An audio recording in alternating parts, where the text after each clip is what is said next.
If you like audiobooks or audio shows, check out a free trial of Audible. Just click the link in the description. Welcome to Mindshock True Crime. You are listening to the Columbine Conspiracy Podcast Series, the most logical, exhaustive, comprehensive examination of the Columbine incident. One of the most infamous cases in history that has left the United States, if not a lot of the world, permanently scarred from this tragic event. But did everything unfold as alleged on the idiot box in the years since, known as the official narrative? Is it true? In this exhaustive, comprehensive analysis, we'll be going over every single eyewitness account, of which there are over 100, that do not match the official narrative. We don't fall for logical fallacies here, so we won't be appealing to authorities or appealing to popularity logical fallacies or false dichotomies. We examine every single theory for veracity in an objective, neutral, and scientific fashion without falling for these logical fallacies.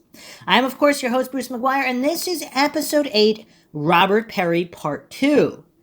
In our previous episode, we went over dozens and dozens of sightings of Robert Perry specifically, and we're not even close to done. Not just Robert Perry, but multiple other shooters, some witnesses who saw them at the same time. Now, maybe they're all hallucinating, maybe they're all wrong, but some of these individuals know all of the parties in question and had excellent looks at them. Some of them even looked at them for over 30 seconds before any kind of shooting erupted, so there was no fog of war. It was just a normal situation. Some of them even talked to Robert Perry or these other individuals before any shooting, so they know exactly who they saw and what they were wearing. So it's very curious how the coincidence theorists write this all off and do these endless mental gymnastics to justify their blind faith in the corrupt. I am, of course, your host, Bruce McGuire, and we will continue our ongoing examinations.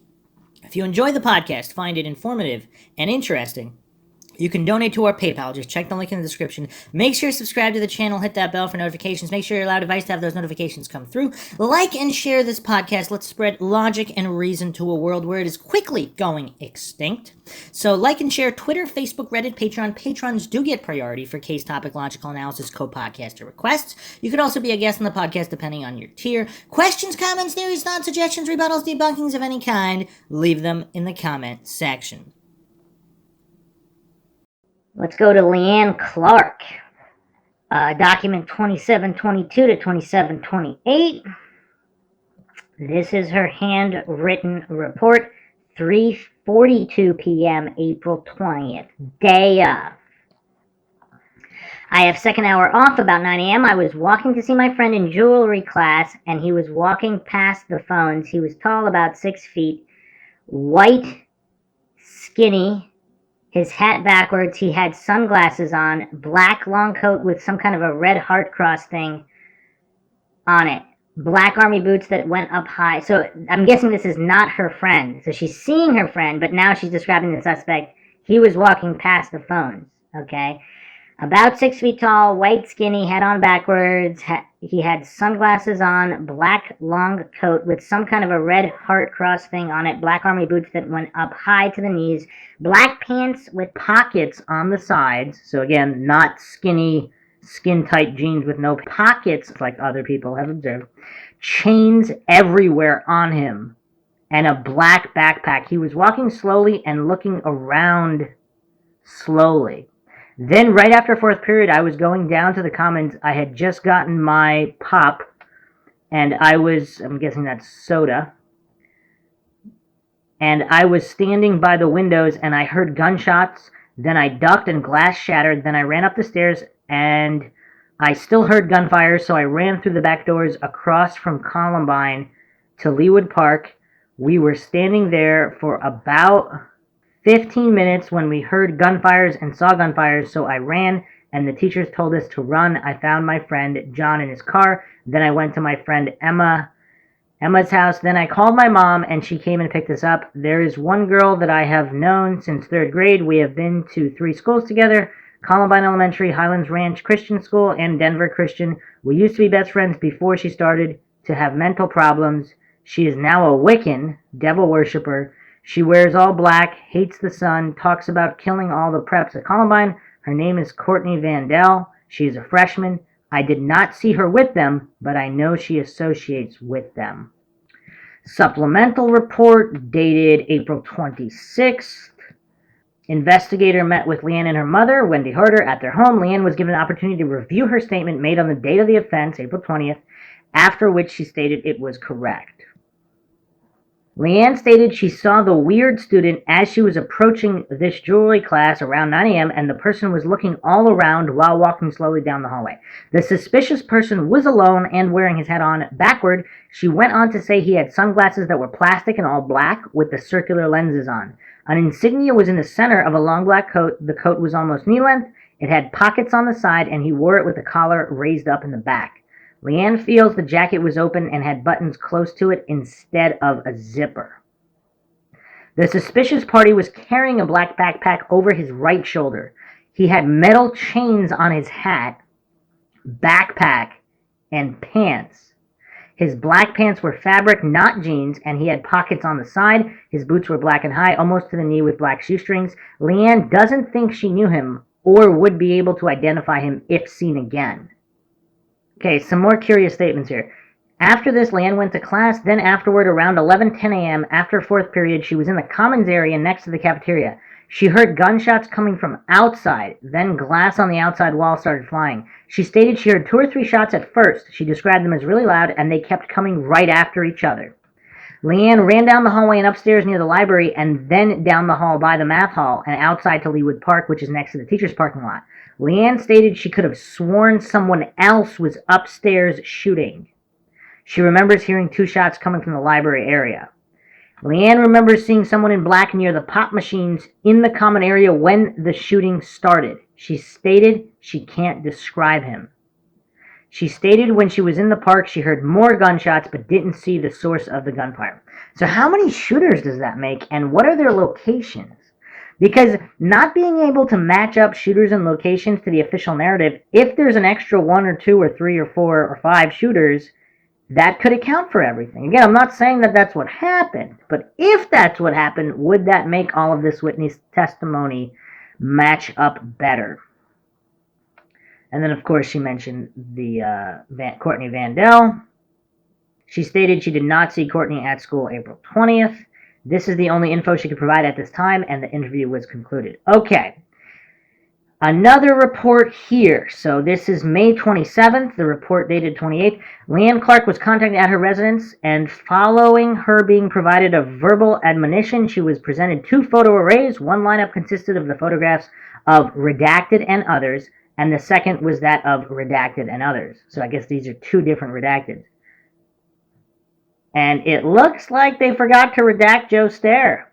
She first carefully examined the Stair lineup and related that none of the individuals pictured was the subject she had seen on the telephone at Columbine High April 20th. She next examined the redacted lineup, and following her looking at all the individuals pictured, pointed to photo number 6, redacted, and said he closely resembled the subject she had seen on the payphone at Columbine High School at approximately 0900, morning of the shootings. She felt confident of her identification and noted she did not know the subject as being a student at Columbine High. She went on to say that the subject had been using the payphones located near the attendance office and had been on the payphone nearest the interior wall. I'm assuming they must have traced the calls that party was making, and I wonder where that would lead. Also, there's no further information here, so curious, very curious. Again, nothing 100%, not enough follow-ups, but we're looking at a lot of redacteds here. So John Cook is next, 7:54 to 7:59. First report, no handwritten statement here. First report dated April 28, 1999. Suspect descriptions: white male, approximately 6'1", 165 pounds. Brown goldish color hair, collar length, even on the sides, parted in the middle.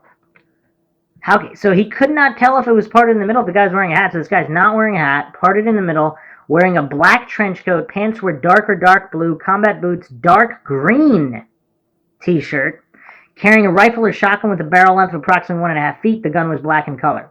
Suspect number 2, white male, 6'3" or 6'4", 170 pounds, brown hair parted in the middle, shoulder length, wearing sunglasses, carrying a shotgun or rifle 1.5 feet long, black in color, wearing a trench coat, black combat boots. Investigation. April 20th, I contacted John Cook, at which time I interviewed him in the parking lot of Clement Park. Cook stated that he thought the shooting started at about 11:30 and he was in the senior parking lot when the shooting started. He stated he saw 2 guys wearing black trench coats, which he described above. He stated that one of the suspects, suspect number 1, opened his trench coat during the incident, and suspect number 2 did not open his trench coat. Does that mean the trench coat was buttoned up?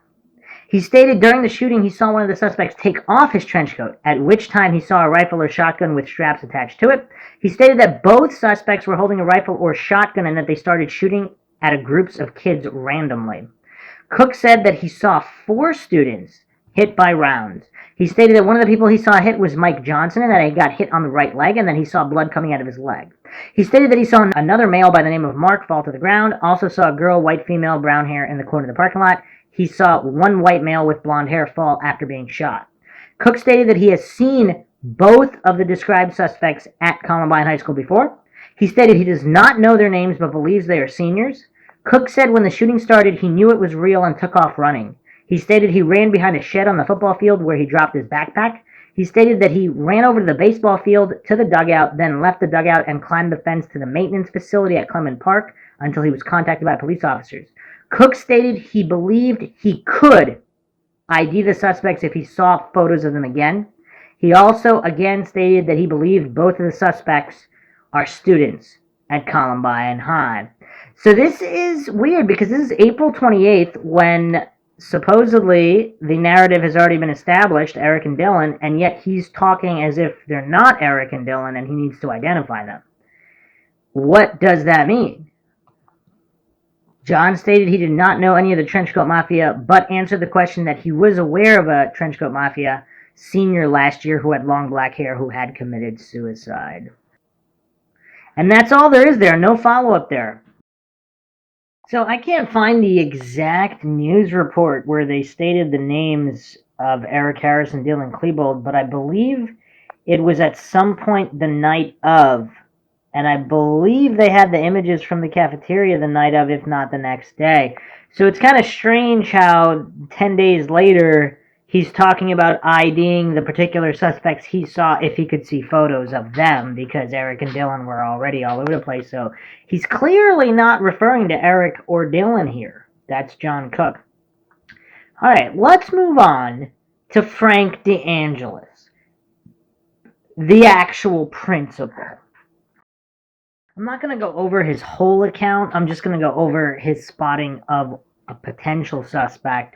So starting on document 5675, Frank DeAngelis speculated he left his office sometime around 11:20. Frank told the investigative officer he recalled almost immediately upon leaving the front office area he knew something was strange. When asked to elaborate, Frank DeAngelis told IO he did not recall seeing anyone at the phone banks in the North Hall. Frank DeAngelis told IO that normally this was a particularly busy area, especially during the start of a lunch. Frank reiterated the situation was strange and that the phone bank in the North Hallway area near the entrance was not active with students. According to Frank, he did not recall seeing any students located in the North Hall area after exiting the main office. Frank DeAngelis told IO moments after exiting the office and proceeding west down the North Hall, he heard Susan White, his secretary, exit the office and yell down to him, "There's gunfire in the cafeteria." Frank DeAngelis stated he knew Susan White was serious, but also recalled thinking this couldn't be happening. He told IO his initial reaction was to tell Susan White to return to the office and call 911.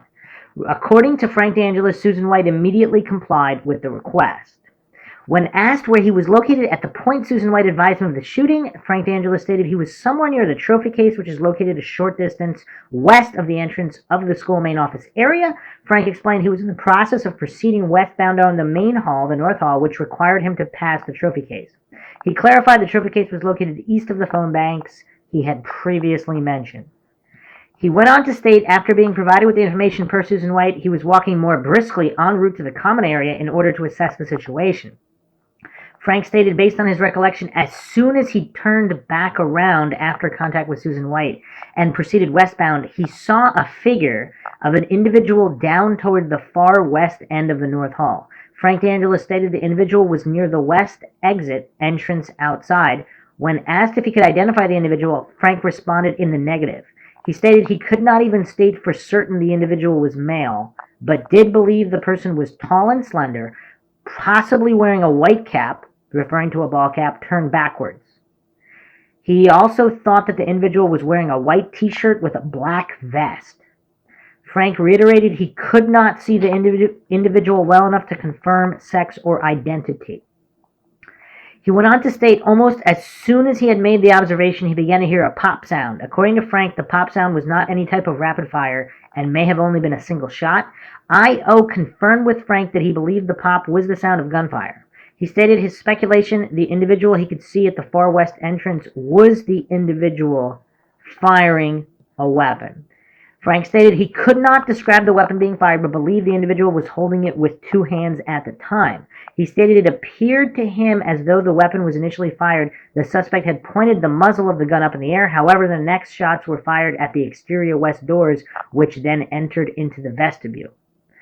I.O. clarified with Frank DeAngelis he was describing the two sets of doors which lead out from the west entrance exit. I.O. further clarified with Frank when he initially observed the individual described above, the person was standing outside the school at the west entrance. So apparently there's also other documents which relate that he might have seen somebody with cut off sleeves, which is curious. So again, this is only one write-up of a report. I'm going to go over something else that's curious here. In document 5671, and this was May 17th, 99, report by Jacqueline D. Investigator responded to Hatfield High School to meet with principal of Columbine High School, Frank DeAngelis. Also present was investigator Russ Boatwright with Arvada Police Department. On May 4th, 1999, this investigator had received information that a group of boys had detonated an unidentified explosive on April 11th, 1999. On April 30th, 1999, this investigator had also received information that a group of boys fitting the same description were overheard talking at Columbine High School on April 19th about detonating something on April 20th. I mean, this is some mind-shocking info. This is bombshell info.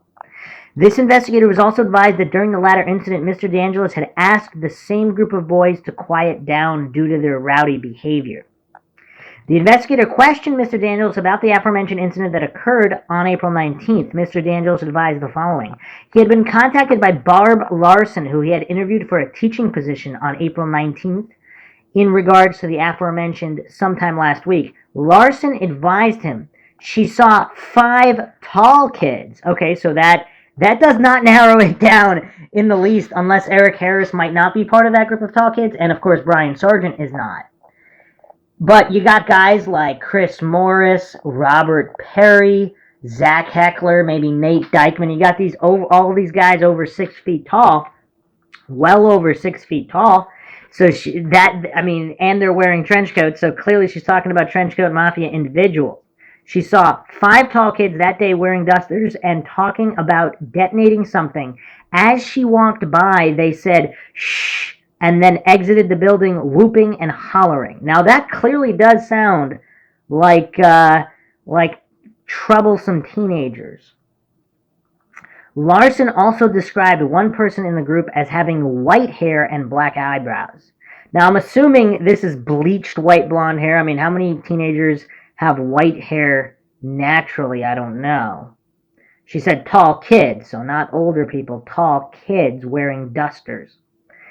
So Frank DeAngelis does not recall asking anyone to be quiet prior to his interview with Larson, and further advised that he would have recalled that if they were being rowdy as described by Larson. Or would he lie about all this to save his own butt? Because if it got out in the open that there were kids talking about detonating devices the day before, on the next day, and he did nothing about it, I mean, this is crazy.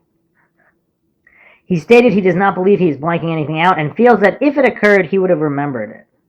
He recalls stepping out of his office to meet Larson, who was sitting in the office area waiting for an interview. Then, after greeting her, they went on into his office where he interviewed her. He does not recall any kids at Columbine High School that fit the description of the subject described by Larson. So I'm assuming the white-haired subject. So nobody had their hair bleached white on that particular week. Curious. Very, very curious. And I can't find a report from Larson. You would think she would have been interviewed. Perhaps there is a report. I don't see it here, though. But if someone does have it, they can share it. Because it would be curious what her interview said if she was interviewed about these group of tall kids. Talking about detonating devices and then saying shh as soon as an adult walked by. I mean, this is mind-shocking information, mind-shocking revelations. Let's move on to David Eagle, 1877 to 1886. This is his handwritten statement, April 20th, 3:30 p.m., mere hours later. So he heard about 15 shots. They turn over the tables. After I saw a guy with a gun by the door at the science rooms. In the hallway just outside the science room. The guy had a shot barrel. Is that supposed to be shotgun or something? The barrel was hidden under a rifle. The guy with the gun had black hair, looked like it was spiked, shaved on the sides, also was blonde on top, a little part. So he had black hair with some blonde highlights. Couldn't see his face because of the spiked, because of the SPCK. I can't read this guy's handwriting. It's pretty bad. He was a white male, about 5'9". So Eric Harris doesn't have black hair with blonde highlights, though. About 18 years old, no facial hair. Unsure something had because of looks like SOUK. Thinking he had a black shirt. Didn't see. Okay, so terrible handwriting, but let's see what the supplemental report says. April 28th, 99, regarding interview April 27th. David's parents were present during the interview. This is P.J. Doyle.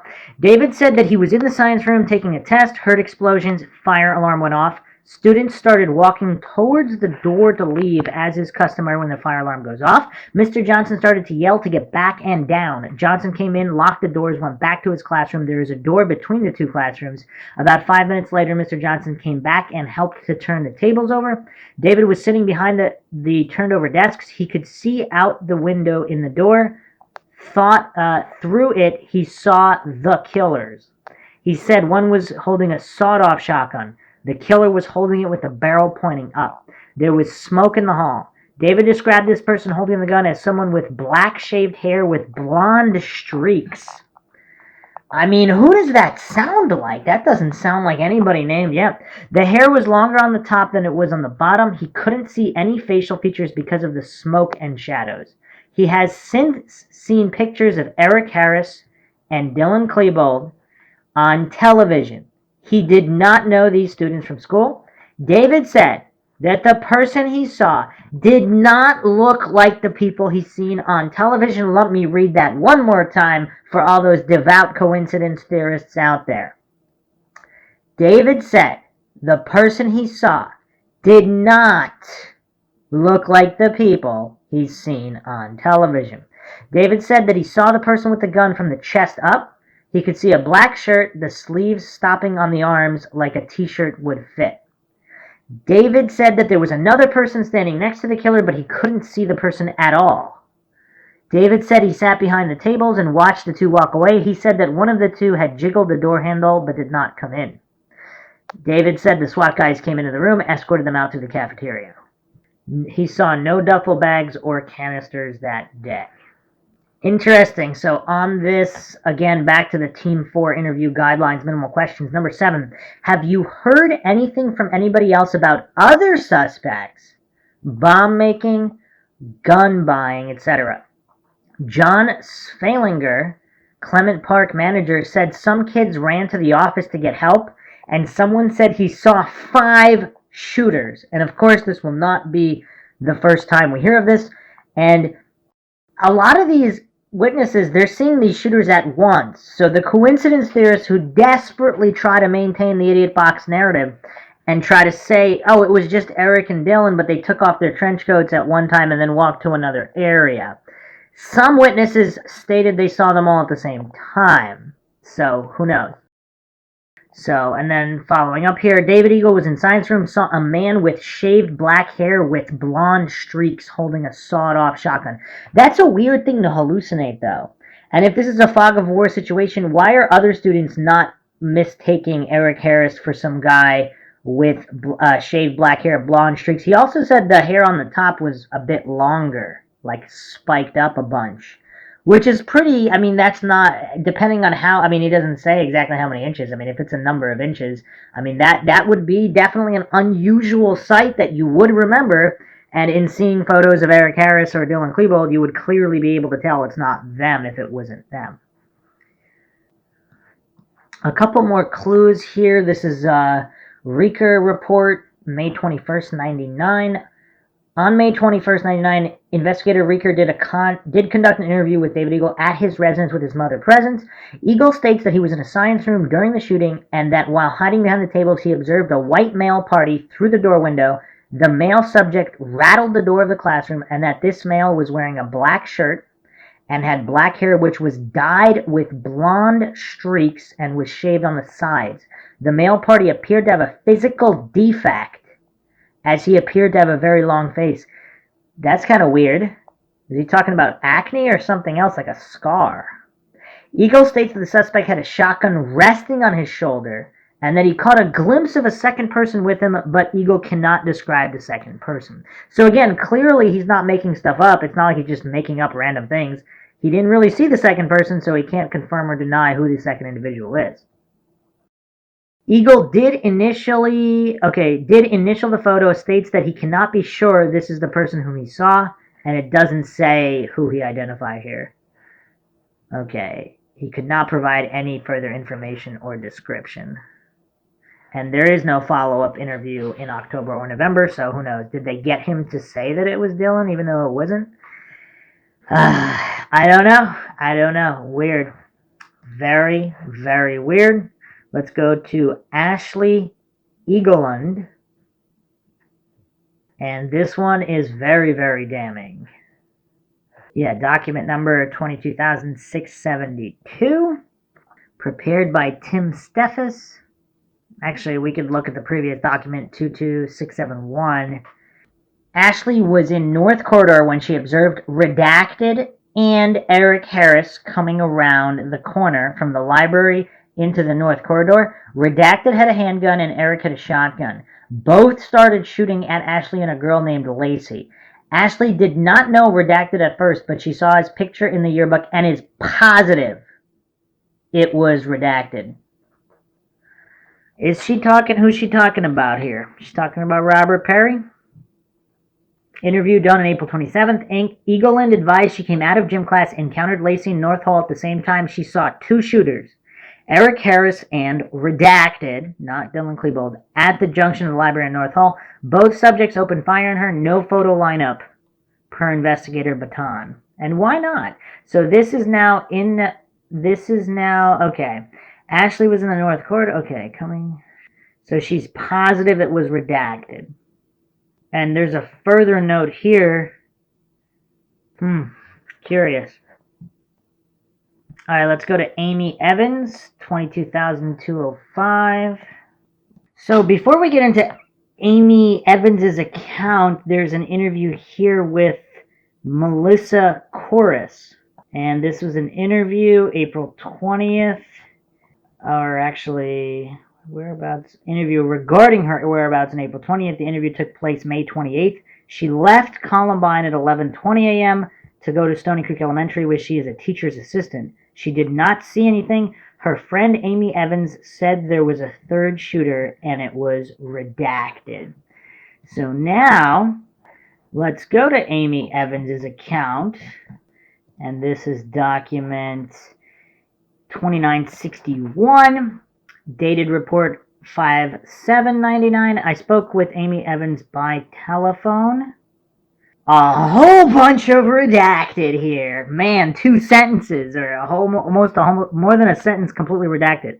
She said she did not know who Eric was, but did not ever associate with him. She did say she had classes with Dylan, but had not really spent any time with him.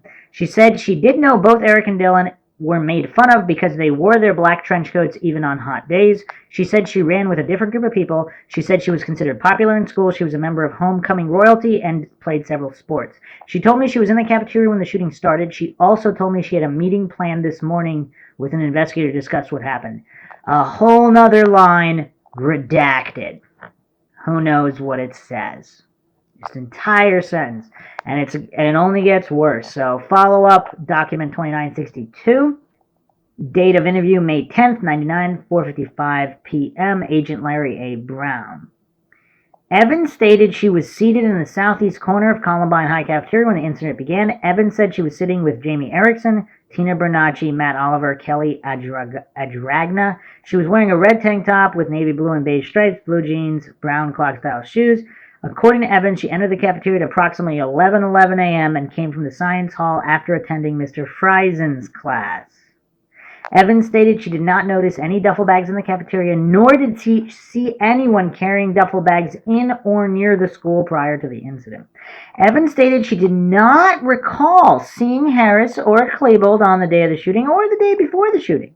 When asked if she spoke to any members of the Trenchcoat Mafia prior to the incident, Evans said she spoke to Brooks Brown on April 19th and 20th. Evans said she and Brown talked about the prom on April 19th. On April 20th, she also talked to Brown during their first-hour gym class. According to Evans, Brown appeared normal and indicated nothing out of character. Now we have another 2 or 3 sentences redacted, just an entire black spot. I mean, this looks like some kind of UFO report from the government. I don't know what any of these sentences say, but they're entire blacked-out sentences, not just people's names. Evans said she has not heard of any other people suspected of being involved, people making bombs, or anyone other than Robin Anderson buying weapons for Harris and Klebold. According to Evans, she heard teachers yelling, telling people to get down while she was in the cafeteria. Evans said she walked toward the windows when she heard popping noises coming from outside. Evans stated she briefly saw a male wearing a trench coat running around outside of the cafeteria. She could not describe the person and said she did not see a weapon. She thought it was a senior prank, as many people expected seniors to start playing pranks on one another at the school. When teachers said there was gunfire, she went back to cover under a table. Teachers then told everyone to get out. Evans said she exited through the southeast cafeteria door and ran southeast through the school parking lot. Okay. Evans said she always saw Zach Heckler with Klebold and Harris in the school parking lot. Heckler always parked his vehicle next to Klebold's vehicle.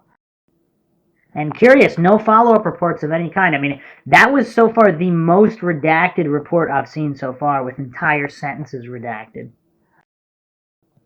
Let's go to Joel Hatfield.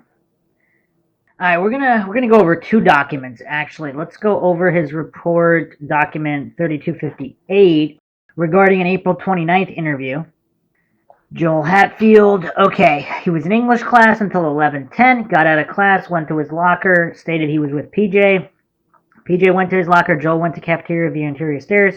Joel stated there was nothing unusual at the time. Okay, returned to the, then he went to cafeteria table, then he sat there 15 minutes, heard a single pop. He stated it sounded like a paintball gun. Joel stated that moments later he got up to throw something in the trash, and as he did so, he looked out the west windows. Joel gave the following account while looking out the window. Observed a single gunman described as a white male about 6 feet tall with a medium build. Oval face, no glasses, no facial hair, and red ear-length hair. Not collar length, not longer than shoulders, red ear-length hair. He was wearing a black baseball hat backwards. The gunman was standing north of the chain-link fence, east of the sidewalk. Gunman was facing Joel. Gunman did not have anything over his face and was wearing dark blue jeans with no holes or patches. Joel stated he had a white shirt, believed to be a t-shirt, and a light-colored vest with pockets. He stated that the vest was weighed down because it was not flapping like the front of his coat. Joel stated the gunman had a black trench coat on that went to about the middle of his lower legs. He stated that it was open and flapping in the wind. No logos or identifiers on the trench. Joel stated the gunman did not have any gloves on, could not see his feet. He had a gray semi-auto handgun in his right hand. Again, is Dylan Klebold left-handed? He stated that the gun was T-shaped and there was about 5 inches in front of and behind the pistol grip. The gun had a long clip in it. Joel stated gunman fired a single shot at Mike Johnson, who was on the hill west of the sidewalk. He stated that this shot was fired at Mike Johnson's knee. Stated gunman turned to an unknown direction and fired a bunch of shots, rapid fire, while turning. Okay, Joel stated gunman then fired a single shot at the guy who was standing near the chain-link fence, north side in the upper body. The shooting victim fell to the ground on the east side of the walkway. Joel stated he did not have anything in his left hand at the time. He stated the gunman then changed clips but does not know what he did with the clip that he took out. Joel stated gunman then walked up the hill north, picked up a shotgun that was lying on the ground. Okay. He does not remember if it was on the sidewalk or not. Joel described the shotgun as a short, side-by-side double-barrel shotgun. Joel stated that he picked the shotgun up and held it in his left hand. Joel stated the gunman came back down the hill toward the shooting victim near the fence, the chest wound on the ground, and pointed the shotgun at him and fired 2 times. And then a janitor came in, yelled everybody to get down. He did not see the gunman come into the cafeteria. He said he never saw a second or third gunman. No duffel bags. Okay. Another curiosity, so they were in the laundry room. He stated the janitor had a radio. He communicated to somebody on the outside, and they told us to stay in there. Joel stated that he heard what he thought was a fire extinguisher going off for a couple of minutes after they got into the room. He stated that they continued to hear gunshots from above. Joel stated somebody knocked on the door and wanted to come in. He stated that this person slipped his ID under the door, which read Jeremy, but that they did not open the door for him. He stated that Paul Andrews still has the ID to date. And that's curious. I'm sure some researcher can nail that down. Was there a real Jeremy, or was this an individual who stole somebody's ID and wanted to get in either guilty or innocent? If this was not a suspect, somebody who didn't have an ID but picked up somebody else's ID, or was that really their ID? Joel stated SWAT eventually got to them, and they went from the laundry room to the teacher's lounge, out the window, up the hill to a fire department vehicle. Joel stated he did not know the gunman, but could recognize the one shooter in a photo lineup if he had to. He stated he had never heard of Dylan Klebold or Eric Harris prior to the event, and only saw them on the television or the newspaper. So clearly the shooter he saw wasn't them, because he's offering to recognize the one shooter in a photo lineup. And no follow-up here. Document 19277 basically says the same thing. Saw one shooter with excellent description of dress, physical guns and movements, could ID in lineup if needed. So this is April 30th. So it's already, Eric and Dylan are already plastered all over the news. And he's offering to ID who he saw in a photo lineup if it was necessary, because clearly he's not talking about Eric or Dylan here. What do we make of that? I don't know what to make of that. Now we have Mark Hengel's account, which is quite curious in the report. Or Mark Hengel, rather. 5898 to 5903. FBI report dated April 28th, 99. Hengel started to walk to his locker located in the east-west hallway on the south side of the auditorium near the Science 12 room. And this interview was conducted on the 27th. While he was on the stairs located at the southeast corner of the cafeteria, he heard a lot of commotion coming from the cafeteria. He looked down into the cafeteria, saw people moving around, and heard screaming. He also heard shots and the sound of projectiles striking walls and lockers, which at first he thought were paintballs from the sound and striking rounds made. He started back down the stairs and heard someone shout, Mark, get out. Someone has a gun. Hengel was able to look outside the window on the stairs and saw several students trying to hide and others lying on the ground on the south side of the cafeteria. Mr. Sanders, a teacher at Columbine High, began telling everyone to head downstairs into the cafeteria, but after hearing gunfire, he told everyone to go upstairs. A large group of students went up the stairs on the southeast corner of the cafeteria, and once at the top, ran to the right and east through the east-west hallway on the south side of the auditorium and out the exit by the math area.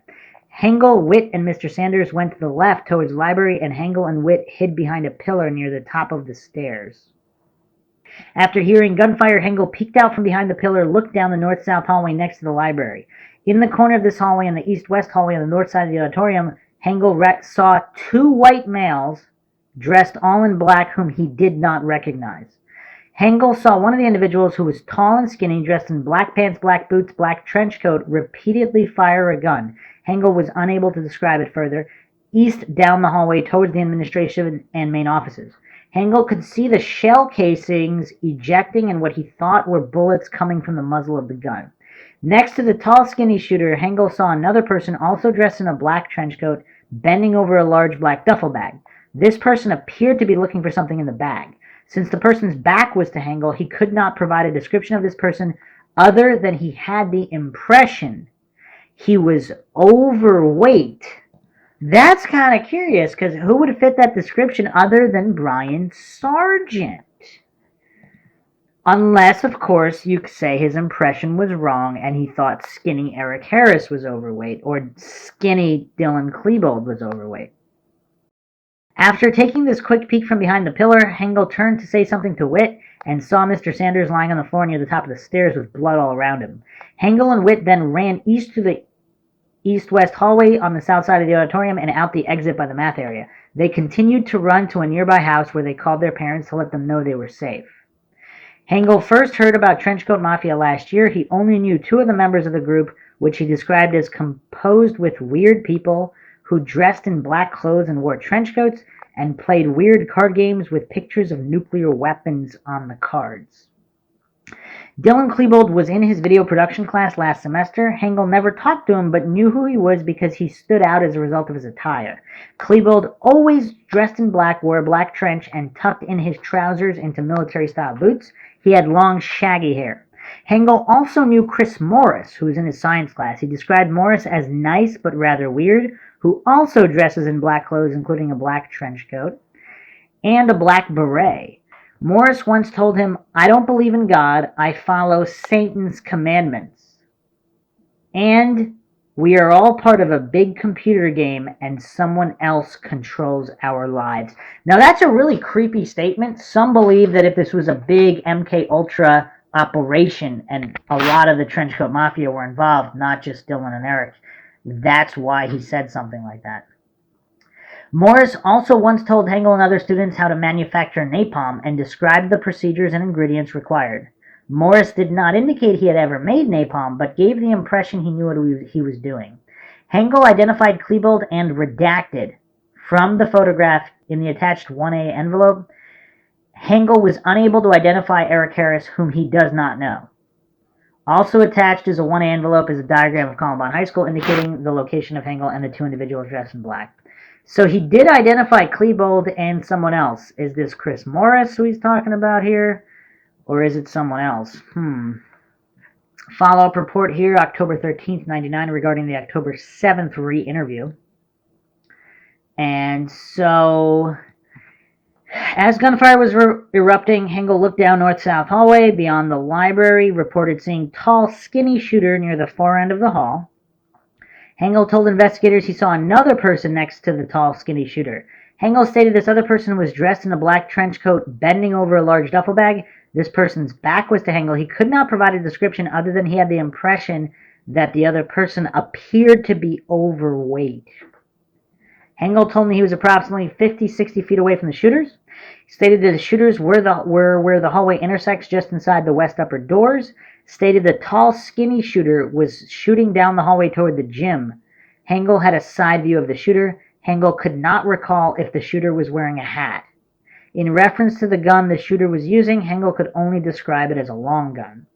Hengel told me that he cannot positively He told me that he now cannot positively say that the other person who was bending over the duffel bag was wearing a trench coat. So he might have not even been wearing a coat and was simply overweight. Hengel stated that the person did look overweight. He never saw the person stand up. Hengel told me that the tall person who was shooting was wearing a trench coat. He stated his observations of these two persons were for just a couple seconds, and then he ran east down a hallway from the shooting. Now, here's a very interesting paragraph. Is this the investigator growing frustrated, Mr. Luciano here? I then explained to Mark Hengel and his father that the investigation into the Columbine High School shootings has been extremely thorough. I further explained that the overwhelming evidence in the case clearly reveals that Eric Harris and Dylan Klebold acted alone. This is to include the planning as well as the actual shootings. Actually, I explained that there is no evidence to indicate that anyone other than Eric Harris or Dylan Klebold had prior knowledge of the shooting. I then advised Mark Hengel that the skinny person he saw standing and shooting was Dylan Klebold, and the person he saw bending over the duffel bag was Eric Harris. I explained that the task force investigators now know this based on physical evidence as well as other eyewitnesses. In reference to Hengel describing the person bent over the duffel bag as looking overweight, I explained that Eric Harris had web gear on and a utility belt. He was also wearing cargo pants. There were explosives stuffed into the pockets of his pants and ammunition attached on and around the web gear and utility belt, which may explain why Harris looked overweight. Both Mark and his father understood and were comfortable with the information I explained in the interview. The interview was concluded without any concerns referencing additional gunmen. So clearly the fix was in for them to establish the narrative. And of course they say the evidence is overwhelming, yet they're ignoring all evidence that points to other shooters. Now, in regards to Eric Harris looking overweight with all of the gear, I don't know. Is that plausible? I don't know. It's just he's so skinny in general. And if he was wearing a coat and he's bent over a bag, yeah, sure. But he's stating he wasn't sure. He's not sure if he's wearing a coat or not. If he's not wearing a coat, like you can see from the picture, even in the cafeteria, I mean, I don't know. From a distance and above, I mean, is it easier to see he's overweight from straight behind? I don't know. Maybe you could say he looks overweight. Either way, there's no positive ID here by any stretch of the imagination. But the desperation the investigator has here in trying to explain away what he saw and the way he's doing it is very curious. Very, very curious. So next we're going to move to one of the victims, Anne-Marie Hochhalter, who was one of the gunshot victims outside the cafeteria. Now, this definitely points to the area of a cover-up, because I'm going to go through her report. So this is document 214, 215, 216. Date of the report, April 29th, 99, regarding April 27th at 3:15. Special Agent Mike Barnett and I went to Swedish Hospital to interview victim Hochhalter. Victim Hochhalter stated that after fourth period, at about 11:10 a.m., she went to the publications room for a few minutes, then walked down to the grassy area, which is located outside the library on the southwest corner of the school. Hochhalter said she began to eat her lunch with Jason Autenrieth and Kim Blair. Hochhalter stated sometime between 11:15 and 11:20 she observed two gunmen. Now keep in mind this is the typed report, so we do not have her statement. The first gunman she described as a white male, black hair, brown eyes, black hat, black boots, black cargo pants, a black shirt, black trench coat, carrying a black vinyl duffel bag, round in shape and about 2.5 feet long, with a black gun. Number two gunman was a white male with a shotgun, carrying a duffel bag, wearing all black to include a black trench coat. Hochhalter said she saw these gunmen standing at the top of the stairs at the southwest corner by the library. Hochhalter said she observed both individuals shooting towards the west and towards the parking lot. At first, she thought it was a joke, but almost immediately realized that it was for real when she saw students getting shot in the legs. By the way, it is curious how so many witnesses describe two gunmen shooting, one gunman. I mean, these accounts are all over the place, but supposedly they have a clear view here. What would account for that? Other than multiple shooters, or at least other individuals in the mix. Even if they weren't shooters, other Trenchcoat Mafia members running around doing whatever. Hochhalter said she observed both individuals shooting toward the west and towards the parking lot. At first, she thought it was a joke, but almost immediately realized that it was for real when she saw students getting shot in the legs. Hochhalter said it was about this time they began to run to the cafeteria when gunman 2 shot her. Hochhalter said she believes she was shot with a shotgun due to the noise of the blast. Hochhalter said she was unable to walk after being shot and that Jason Othenrieth drug her to an area by the wall directly in front of the cafeteria. Hochhalter stated while she was lying on the ground after being shot, she heard shooting and bombs going off. Hochhalter also said that she heard the first gunman yelling orders to the other gunman, but could not recall exactly what he was saying. Hochhalter stated that while she was lying on the ground playing dead, that she believes the gunman may have walked down the stairs towards the south parking area. Hochhalter stated she laid in the same position playing dead until she was rescued. Hochhalter also stated that while lying in the grass, she heard a lot of noise and shooting in the library area. Hochhalter stated she would like to be interviewed further at a later date. Due to her medical condition, I felt she needed rest, and the interview was terminated at this time. And there is no follow-up interview here. And so Jason Ottenreth's and Kim Blair's statements, we do not have Ottenreth. We just have a typed statement saying he did ID Eric Harris, but not Dylan Klebold, and we don't have his handwritten statement. So again, and Kim Blair, same thing. We do not have a positive ID from her. She does not ID anybody. So, and there's no follow-up. There's no mentioning of IDing anybody.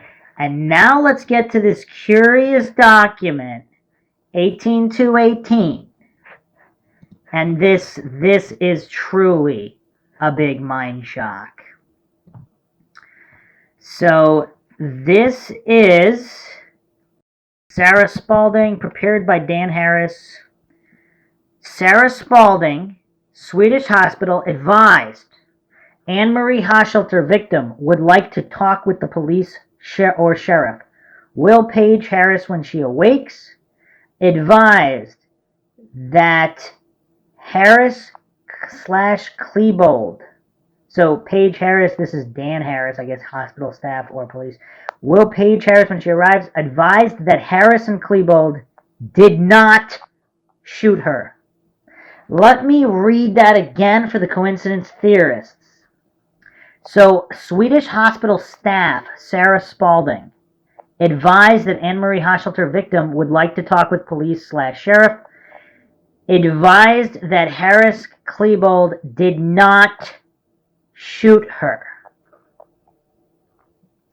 And the lead here, lead control number DN 1481, interview Anne-Marie Hochhalter, victim of incident in Swedish hospital, has an ID on the shooters, was shot outside of school. Assigned to Mike Barnett, date April 27th, 1999, time 12:29 p.m. April 17th, Barnett and McFadden interviewed Hochhalter at Swedish Hospital. Hochhalter said that at fourth period, she went to publications for a few minutes, then walked to the grassy area outside the library, southwest corner. Hochhalter said she began to eat lunch with Jason Ottenreth and Kim Blair. Hochhalter said that between 11:15 and 11:20, she observed two gunmen. Gunman number 1, white male, 6'4", black hair, brown eyes, black hat and boots, black cargo pants, black vinyl duffel bag, round in shape, about 2.5 feet long, with a black gun. Number 2, white male, shotgun, carrying duffel bag, black trench coat, all in black, standing at the top of the stairs, southwest corner by library. Hochhalter said that at first she thought it might be a joke, but quickly realized it was not when she saw both gunmen shooting towards the mountains and south parking lot. Hochhalter said he began to run towards the cafeteria. Gunman number 2 shot her. Hochhalter believed with a shotgun. Hochhalter said that she was unable to walk. Jason drug her to the cafeteria wall. Saw the gunman shooting at students' legs. First gunman yelling orders to the other gunman. Hochhalter said that she thinks the gunman walked down the stairs towards the parking lot while she laid on the grass. Hochhalter said she played dead until rescued. And so they're typing up this report. They're not saying who she identified. They're just saying gunman number 1 and 2. And in the previous lead sheet, we have here, she said that Harris and Klebold did not shoot her. So none of these individuals are Harris and Klebold. She also said individual 1 is 6'4", and 1 was yelling orders to the other. So if it was Dylan Klebold, he's yelling orders to Eric Harris. Most people assume it would be the other way around. But apparently she's stating that she was not shot by Klebold or Eric Harris. Why is this information not talked about? Where are the follow-up interviews? And who did she ID? That would be curious. Or was she not able to make an ID and she just knew it wasn't Eric or Dylan based on their pictures? So continuing on the list here, we have an entry for Lee Caims, and there's a little bit of an error here because it's not referencing what Star Viego is saying here on the forum, but let's go to Lee Caims' account, which is curious for a few other reasons. So Lee Caims knows Eric Harris. This is her report, document number 3408, and she wrote this on May 3rd, so not day of. I am a senior at Columbine. I arrive at school at 7:15 a.m., and I come in through the doors of the cafeteria. On the day of the incident, I left school at the beginning of period 4 at about 10:25 to run to Target and pick up some pictures. When I was returning to Columbine at about 10:55 a.m., as I turned to go into the parking lot, I saw Eric Harris in a silver car turning right out of the parking lot. I have known Eric since the 7th grade. I waved at him and said hi. He waved back. His movement was, can't make out that word, and possibly salutatory. I parked in the senior lot, got out of my car, met my friends, walked up to the school together. Entering in the library, we waited for our friends next to the choir room and then went downstairs. I put my backpack down on the choir chair, I guess, something, and then walked out to get my food, returned and set my food down, but before I could sit down, the incident started. It looks like 10 girls or so run in to say there's a shooter out in the parking lot. Mr. Sanders and the 2 janitors told us to get down. I was against the wall on the floor. The people towards the window then started to run for the stairs. We were something on the floor.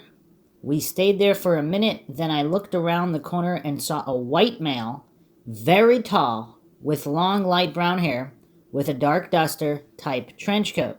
He appeared to have a long gun up his right sleeve. Is Dylan Klebold left-handed? I didn't look at his face. The person fired one shot through the window into the cafeteria. I ducked back. I looked around and saw the gunman was in the school. As the gunman raised his arm, and we ran down the hall and into a classroom with Miss Lucas and Miss Kelly, stayed there for 20-something minutes. We heard gunshots and then ran out of the school. Then she lists the people that were with her. So a couple of curiosities here. On the Team 4 interview guideline, minimal questions to be asked. So she does not see duffel bags. She did not see anyone carrying or in possession of duffel bags. Now, on the question, did you see Eric Harris or Dylan Klebold on Monday or Tuesday? She said yes, Eric was leaving the student lot at 10:50 a.m. by himself in his Honda. Very curious there. No mention of Dylan Klebold. So this is not a positive ID on Dylan Klebold. However, it's not stating she identified somebody else. But what's also curious is there's absolutely no follow-up here. Again, we don't know how many documents have not been released. Many, many documents, no doubt. So Star Viego gave the document 1422, which is actually not Lee Caims. It is Trista Fogarty. And this is a report dated June 16th, 99, regarding June 15th interview of Trista Fogarty. So she said on April 20th, she ditched her first hour class at Columbine High School so she could work on homework for another class. She went to the Columbine High School library, arriving at approximately 7:45. She said she was in the library for approximately 10 minutes. Upon my asking her, Trista told me she did not see anything unusual. She did say she saw a suspicious female working at one of the computers in the library that Trista said may possibly have been Alex Marsh, however, she was not positive. I asked Trista why she felt this person was suspicious, and the only reason she could give was that the way that the female had looked at her in the library. And it is obviously very difficult because in high school, obviously, we have a lot of angsty teenagers who, some of which may not like each other for reasons not known to the other individual, and it might have nothing to do with the incident. On the other hand, we do have people's intuition and what it tells them from body language or looks, and sensing something might be off. So again, we can't really make anything of that. Trista said she left the library after 10 minutes and proceeded from the library down the stairway to the cafeteria, where she selected a table next to the stairway. And it's curious, did she leave the library because of the way Alex Marsh was looking at her? Or did she just grab what she needed and the plan was never to stay in the library but would go to the cafeteria? Who knows? The table selected may have possibly been LL on the Columbine High School cafeteria diagram. So she was with, a bunch of other students. Until 8:23, she remembered looking at the clock when they left, saying to one of her friends that they only had 2 minutes to get to their English classroom. Trista said she proceeded to leave the cafeteria and went up the stairway to the second level. She said when she got to the top of the stairway, she walked down the science and math hallway to her school hallway locker. So, wow, that's funny. She said the locker number is either 587 or 588. She doesn't know her locker number. I don't know why I find that funny, but by the end of the school year, and also is it curious, do they get a new locker every year, or do they get to keep their locker for 4 years? So if she's a senior, this is her 4th year with the same locker, she doesn't know the locker number? That'd be curious. Okay, she said it is her job to turn this class. It is her job in this class to turn on the Rebel News Network. And another coincidence, obviously Eric Harris's nickname is Rebel or Reb. For the class, Trista said she remembered the thought of the day, something to the effect of, "You wished you weren't here today," and said it also contained the date of 4/20. Now, what's curious, the coincidence theorists always maintain that could be anything. It was a nice day out. Yeah, true, we need controls. How often does it say on the thought of the day something to that effect, where you wished you weren't in school today, or it's too nice to be here, whatever? How often does that come on?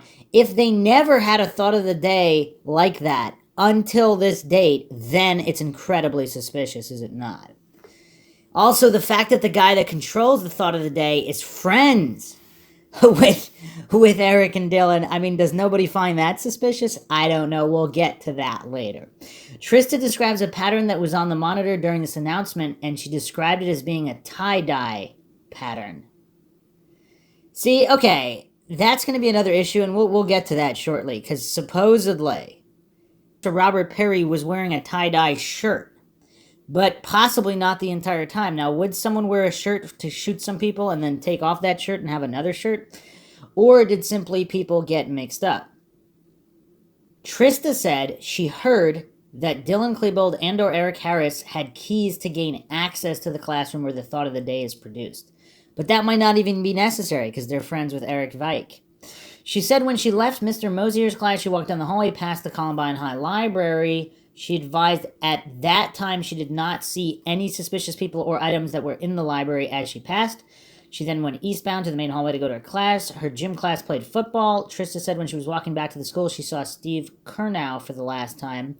Trista went into the girls' locker room, got dressed, then exited the locker room, walked towards her school hallway locker. She said while en route to her locker, she stopped to talk to friends of hers in the hallway and then proceeded on. Trista said she went to her math class, and while in this class, she said she was sitting next to Tyson Knapke, who said they were closest to the door leading into the hallway. Trista said suddenly she heard the sound of several people running in the hallways outside of her classroom, and said she heard people screaming. Then she heard someone yell something to the effect of, "He has a gun," and Trista and Tyson Knapke exited the classroom to see what was going on. He returned and told the teacher that everyone in class should exit the classroom and run. Trista said at this time she did not know the reason for Tyson Knapke telling everybody to run. Trista said about this point in time, the fire alarm went off inside the school. It's curious whether the fire alarm went off before anything happened or after, or was it simply a witness who saw a shooter with a gun and pulled the alarm so everybody would leave? I don't know. Trista said she heard noises that sounded like firecrackers going off, and she ran out of Columbine High School through the east doors across South Pierce Street and into Leawood Park. Trista said she still did not know what was taking place. While running away from the high school, she did not know about the shooting incident until she arrived in Leawood Park. Trista said that she was one of the first students to get out of Columbine High School on April 20th. She said she was at the gazebo at Leawood Park about 20 minutes after arriving. She heard approximately 30 gunshots that she said were being shot in short bursts. This timeline is strange. Trista said she could hear the shots ricocheting off the gazebo. Trista said these shots began just as she had turned her back to Columbine High to talk to a friend and get something from this friend who had been standing behind her. Trista said she did not see anyone outside of Columbine High, nor did she see anyone inside the school through the windows or the door windows shooting who may have been possibly been the shooters. Trista said she heard 4 or 5 explosions during this time frame and said to her it sounded like they were being detonated on the other side of the school, the west side, possibly outside of the cafeteria. Trista said she ran from Leawood Park after jumping over a fence and then went to Eric Long's house, who apparently lives in the neighborhood near Columbine High School. She said while running, she continued to hear booms. Trista said a short time later she went to Chad's house, unknown last name, and went inside. She said they locked all the doors of the house due to the fact that they heard there was a suspect somewhere outside of Columbine High School in the surrounding neighborhoods that was shooting people. It was unknown where Trista received this information. Wow, that's a curiosity as well, because if there were multiple shooters and one of them never even went inside and was just running from people, an armed shooter running from the high school, would that think that there's somebody running around the neighborhood shooting people? I showed Trista Fogarty the photographs of the duffel bag and propane tank that were later recovered in Columbine High cafeteria. She said she did not see either of these items prior to or during the incident. Trista said she did not see anyone carrying either item or any items that may have resembled one of these items either prior to or during the incident. I asked Trista Fogarty what she knew about the Trenchcoat Mafia and or Trenchcoat Mafia students. She said when she first began attending Columbine High, her friends advised her to avoid the Trenchcoat Mafia students. Trista said she was told the reason to avoid the Trenchcoat Mafia was that they were satanic, that they used drugs together, and that they all have sex together. Trista could not elaborate further on the information she received about the Trenchcoat Mafia having sex together, but she did not believe it meant that Dylan Klebold and Eric Harris were having a homosexual relationship together. Trista Fogarty said that a friend of hers by the name of Leanne Clark was in the cafeteria April 20th when the shooting started. Trista said Clark told her that she saw who did the shooting in the cafeteria and said that Clark identified redacted, so this is possibly Robert Perry maybe, as a gunman. Trista said she was afraid of redacted and said that when she returned to her school classes at Hatfield High School after the shooting incident, she saw redacted at Hatfield High School, and Trista said she freaked out. Trista said the Trenchcoat Mafia students have scared her since she saw them and said she bumped into one of them in the hallway of Columbine High School on April 20th at approximately 9:20 outside of her English class. Trista said she pulled back and away quickly from this Trenchcoat Mafia student. However, she did not know what the student's name was. Trista Fogarty said a person she only knows as Scott said that on April 20th he saw Eric Harris go through the custodian's roof access at Columbine High School and then go out onto the roof of the school. Trista said Scott's last name is unknown, but said he is a sophomore at Columbine High. Trista Fogarty said she believed Nicole Markham is or was Chris Morris's girlfriend. Trista said a female by the name of Jamie Thurman associates with Brooks Brown and goes over to Brooks Brown's house. She said that Jenny Neffy goes along with Jamie Thurman to Brooks Brown's house because Jenny Neffy has a crush on Brooks Brown's brother, Ian Brown. Trista was not positive of Brooks' brother's name, however, she believed it was Ian. Trista said that Jamie Thurman told her that Brooks Brown is a nice guy. Additional information. Trista Fogarty told me that she believes that there were more than 4 people involved in the incident on April 20th, 1999. Trista said that most of the people she has talked to believe there were more than 2 shooters and said that friends of hers believe that redacted may have been one of the shooters involved on April 20th, 1999. So now we have the thoughts of the people on the ground, the students, the witnesses, the victims, friends of the victims. There's all these people who believe not that there were 3 people involved, not that there were 4 people involved, but more than 4 people. So that would obviously be 5 and up. Now, right or wrong, these are what the people that were there believe. Very curious. Trista Fogarty advised me that since the incident on April 20th at Columbine High School, she has had trouble dealing with the situation and in fact has been seeing a counsel therapist. Her mother confirmed that Trista has been seeing the therapist. I gave both of them my business card and advised them if they wish to talk with the victim's advocate in the future to contact me and make arrangements. And if she remembers anything in the future, then it may be permanent to the case. Okay. So that is her account. Very curious. No follow-up interview. So again, the coincidence theorists maintain that these are internet conspiracies and all these things. These are the thoughts of the people that were there. The witnesses, friends of the witnesses, they all believe there were more than 4 shooters, or a large portion of the student body believed there's more than 4 shooters. So no matter how hard the coincidence theorists want to pretend and hallucinate, these theories were all formed after the fact years later as just crazy internet conspiracies, which even if that were true, that still wouldn't mean it would be wrong. But that's not the case. These are the beliefs of the people that were there. Let's move on to Timothy Castle, 3415 and onward. This is his handwritten statement, April 20th, 1999. It's about 11:25. I can't tell if that's 11:15 or 11:25. We heard a gunshot. I remember Mr. Sanders coming through the cafeteria doors, yelling, "Get down, get down." I heard someone get shot, so I immediately went into the cafeteria and then the teacher's lounge. Then with a few others, a teacher I didn't know, a bunch of people, about a half an hour later, they boosted me into the ceiling, and the rest stayed put. I climbed across the ceiling to the other side. It took me about 5 minutes to get across the room. Then from the other side, I saw someone point a gun at me, and I fell through the ceiling and ran to a cop car. So this is like right out of Die Hard here. As far as I know, the suspects are Dylan Klebold, Eric Harris, redacted, and I think there might have been 2 others with them. Curious. I don't know if redacted's Robert Perry, but the length seems to fit possibly Chris Morris. So he's climbing through the ceiling, and then from the other side, someone pointed a gun at him. So in the typewritten report, dated April 27th, this is, Agent Jerry Means, Colorado Bureau of Investigation. And so there's a couple clarifications here. So this is while they locked the bathroom door, they heard numerous noises, including loud bangs, screaming, and the sound of people running. Castle stated the sound seemed to be coming from right outside the door.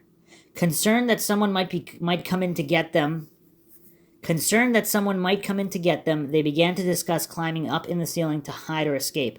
Castle climbed up into the ceiling, then assisted Joyce Jankowski in getting up into the suspended ceiling area. Jankowski moved to the west to an area just beyond the bathroom wall over the area of the faculty lounge.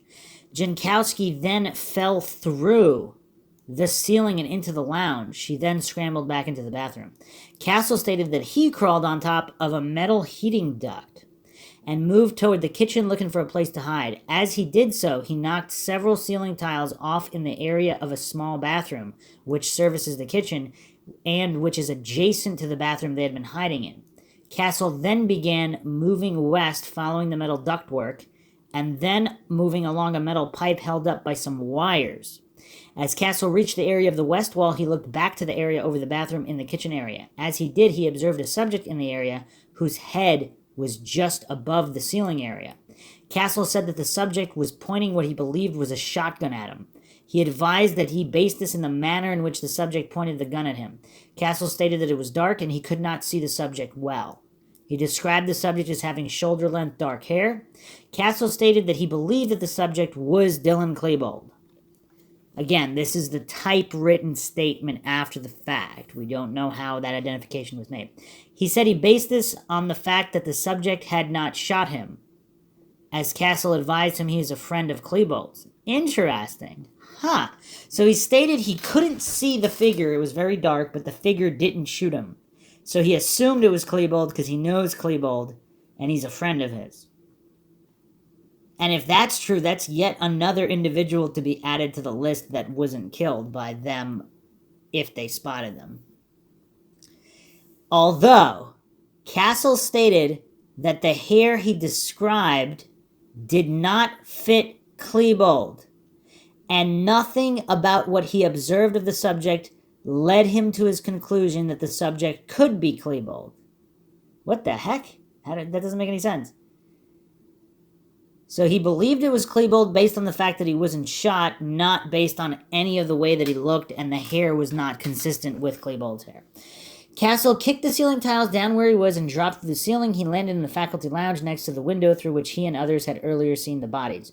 Castle stated that at that time the window was intact. He then escaped the building via the door located just within the cafeteria and ran to a marked police unit on the west side. He glanced toward the cafeteria area as he ran out and did not see anyone inside.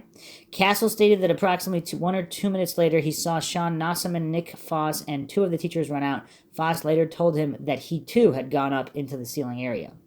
Castle recalled that at some point while they were in the bathroom area, Nick Foss said that one of the shooters was the kid in the next class that wore glasses, Dylan.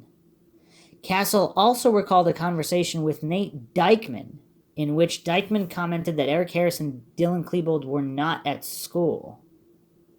Dykeman told Castle that they had to be up to something, as they were never gone together in the past. Castle described himself as being a friend of Dylan Klebold. He stated that he had talked to him in the previous evening and were talking about some trades involving their fantasy baseball teams. He recalled that Klebold talked about working a trade with Adam Sands for a player, Roger Clemens. And you know what else is curious? These seem to really be far from loners. I mean, Dylan Klebold, he's doing theater.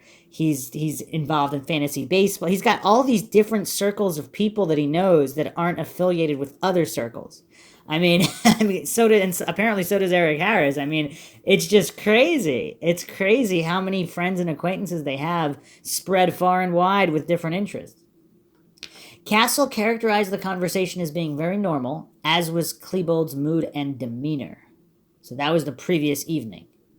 Castle stated that he has known Dylan Klebold for approximately 3 years through school and their joint interest in fantasy baseball. Castle stated that he has had Klebold in at least one class each semester since his second semester at Columbine High School. Castle advised that there's a group of individuals who participate in this fantasy baseball league and utilize a website belonging to Chad Laughlin. Castle advised that the internet... address for the site. Castle stated he talked to Klebold on a daily basis and currently had a class with him in 4th hour. They are both involved in video production. Castle stated he has heard media accounts about videos that Klebold allegedly made which depicted events similar to what occurred at Columbine High School on April 20th. Castle stated that he never saw any such video. Castle stated he is not a member of the group which has come to be known as the Trenchcoat Mafia, but has another friend who is, named Nate Dykeman. Castle stated that Dykeman worked with Eric Harris and Klebold at Blackjack Pizza, and that Dykeman was Klebold's best friend until Dykeman became involved with Christy Epling. Castle stated that he had Eric Harris in his 5th hour class and also spoke to him almost every morning. Castle advised that Harris kept to himself and recalled Harris being upset about not having a prom date. Castle was asked about Klebold's hobbies and interests. He stated that Klebold was into hard punk music, like Marilyn Manson and the German rock band KMFDM. Klebold was also a Red Sox fan and a Roger Clemens fan. Castle stated that Klebold was a good guy and that what took place was definitely out of character for him. It's a weird way to put it. Castle stated that he has never been to Klebold's residence. He has never heard him discuss anything about guns, bombs, or mention things like the Anarchist Cookbook.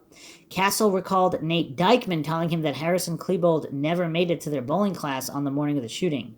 Chad Laughlin also told him that as he was leaving campus and Klebold was arriving, Laughlin flipped off Klebold in the parking lot. Castle stated that he was interviewed on 2020 at his residence. He said that while the crew was there, he overheard a female crew member stating that Redacted had brought a duffel bag to the school. He did not know who the female crew member was. So the 2020 crew has apparently some insider info as well, discussing that there's another individual bringing duffel bags to the school. And we'll get into sightings with plenty of other individuals who saw people bringing bags into the school. And the follow-up interview, there's really not much more gone into this follow-up interview. May 6th, 1999. So there is another piece of info here that's interesting. Tim stated that Nate Dykeman was his best friend and that he had called and talked to Nate in Land O'Lakes, Florida last night, which was May 5th. Tim stated that Nate had been very close with both Eric Harris and Dylan, but had recently gotten a new girlfriend by the name of Christy Epling, who, along with his job at the Firestone store located at Pierce and Elmhurst, had kept Nate occupied and busy. In asking what Nate had talked about in their phone conversation last night, Tim stated that Nate thought that Eric and Dylan had probably carried their bombs into the school during a 2-hour block of time that they disappeared from the after-prom party at the school. Tim himself was at the after-prom party along with his mother, Kim, who acted as a chaperone. Tim said that he didn't realize that both Eric and Dylan had left from 2 a.m. to 4 a.m., but that he did talk to Dylan at about 4 a.m. about boxing with 5-pound gloves in a game that had been set up for the students. They decided not to box and then went separate ways. Tim stated that Nate had told him both Eric and Dylan had disappeared from the party between 2 and 4, and that was his theory of when they may have carried the materials into the school and hid them. When Detective Demmel asked Timothy if Nate Dykeman had any prior knowledge that Eric Harris and Dylan Klebold were going to do something, Tim replied that Nate had said he knew they were going to do something, but that he did not know they were going to do what they did. So he's admitting here that Nate said he knew they were going to do something. Now, I mean, he needs to expand on that, because what does that mean? So now's a good opportunity to read this article from the Denver Post. This was published April 24th. So just a couple days later, officials think bombs at the Columbine High School were planted during prom. 150 federal, state, and local crime investigators gathered for a meeting to evaluate the evidence in the case. By Marilyn Robinson, Mark Obamasic, and Peggy Lau, April 24th, 1999. As 150 investigators swapped leads in their hunt for new suspects, authorities speculated Friday the two teenage killers could have planted their homemade bombs during Columbine High's after prom party last Saturday night. So if that's true, that means the bombs were all sitting there undetected. So Sunday, okay, there's probably not a lot of people in the school, if any, on Sunday. But all through Monday, classes, they were sitting there the whole time? I don't know. Maybe. Let's see what the rest of the article says. If they wanted to plant explosives, they could have done it then. They would have had access to the school during the after-hour prom party that they attended, Jefferson County Sheriff's Lieutenant John Keekbush told the Denver Post. Meanwhile, authorities said they haven't identified a third suspect, but they believe Eric Harris and Dylan Klebold had help in plotting and carrying out Tuesday's schoolhouse murders. There's plenty of indications from the witness interviews that there are other people who very likely had knowledge of this and may have had some degree of involvement short of another gunman, Keekbush said. We don't know if there's a third gunman, but we're not discounting it. Jefferson County officials had the discovery of at least 30 bombs, so I believe the final tally was over 100, possibly even close to 200, including a powerful 20-pound device found in the kitchen Thursday, suggested the two killers were assisted in their rampage that killed 15, hospitalized 22, and shocked the world. It was one of the deadliest school shootings in U.S. history. Just how the killers smuggled in their mass arsenal is another aspect of investigators' work, and speculation arose Friday that Harris and Klebold had obtained school keys. But Keekbush said, "We have nothing definitive to indicate they had keys. We're going to try to check out the keys, one of the thousands of things we need to check into," he said. Since Tuesday, several students have talked of a third suspect, a lot more than several. The role of another possible suspect was obscured further by the release Friday of 911 tapes from the murders. Though many witnesses said Harris and Klebold wore black trench coat during their killing spree, The 911 tape released Friday shows one of the first police officers on the scene reporting a shooter who had a white t-shirt on with some kind of a holster vest or something. It's unclear whether the two identified killers changed clothes or took off their trench coats during the rampage. The 911 tapes offered the first public look at the panic, agony, and sheer terror of the high school attack. The most harrowing account came from an unidentified teacher trying to protect students huddled in the library. He's upstairs, he's right outside of here, he's outside the hall, the teacher pleaded to a police emergency dispatcher. Kids, just stay down. Police still have no motive for the killings, but students say Klebold and Harris yelled they were seeking revenge for being teased and insulted. Governor Bill Owens toured the school Thursday night and emerged visibly shaken. It was a scene of devastation, Owens said Friday. I went into the library and I never want to see a room like that in my life. The destruction and damage throughout the area of the school where this occurred was stunning. The explosion in the cafeteria was so hot it melted the ceiling tiles, but nobody was killed in the cafeteria. The reason is the teachers got them out. It gave them that split second. Columbine students will return to the classroom Thursday, taking half-day courses at crosstown rival Hatfield High School. Also Friday, 150 federal, state, local crime investigators gathered for all-day meeting to evaluate evidence in the case. In the 3 days since the murders, more than 500 interviews have been conducted, though a lack of coordination had investigators questioning some people 2 or 3 times, officials said. Meanwhile, prosecutors and law enforcement agents went to court to try to keep secret at least 3 search warrants and affidavits in the case.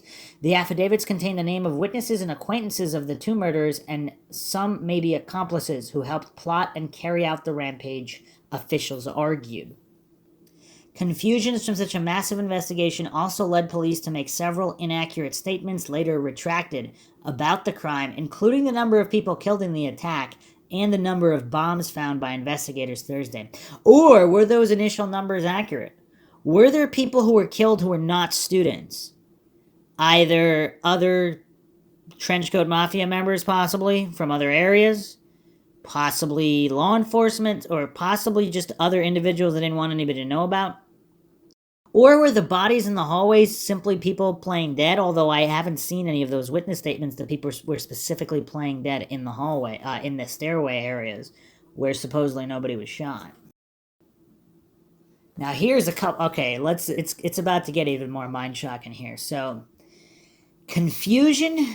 Okay, on Friday, Jeffco spokesman Steve Davis corrected a police statement from the previous day about security camera coverage at the school. Police now say there was no video camera in the library where most murders took place. Still, police said they had recovered tape from cameras in the rest of the school. How many cameras? How many cameras? And again, was it originally accurate? Apparently, I mean, I'll probably do a dedicated episode just on the cameras and the camera footage. Apparently, there was a camera outside the library, not necessarily in the library. There was a camera in the library, somewhere in the library area, and I believe even DeAngelis mentioned that, the principal, so you would think the principal would know where the cameras were, but either way, continuing here, he said he recovered tape from cameras in the rest of the school. He does not give an amount of cameras here, though. Kate Bush said the tapes will be sent to FBI headquarters in Quantico to enhance before investigators review them. We don't want to do anything to compromise those tapes. We have no idea what they're going to show. Ideally, they would show the movement and also the actual placement, perhaps, of some of the explosive devices prior to the incident. If that's the case, we have just got very important evidence. Okay, then they talk about tracing the guns. Okay, so very curious regarding when they planted those, or if they had help in planting those.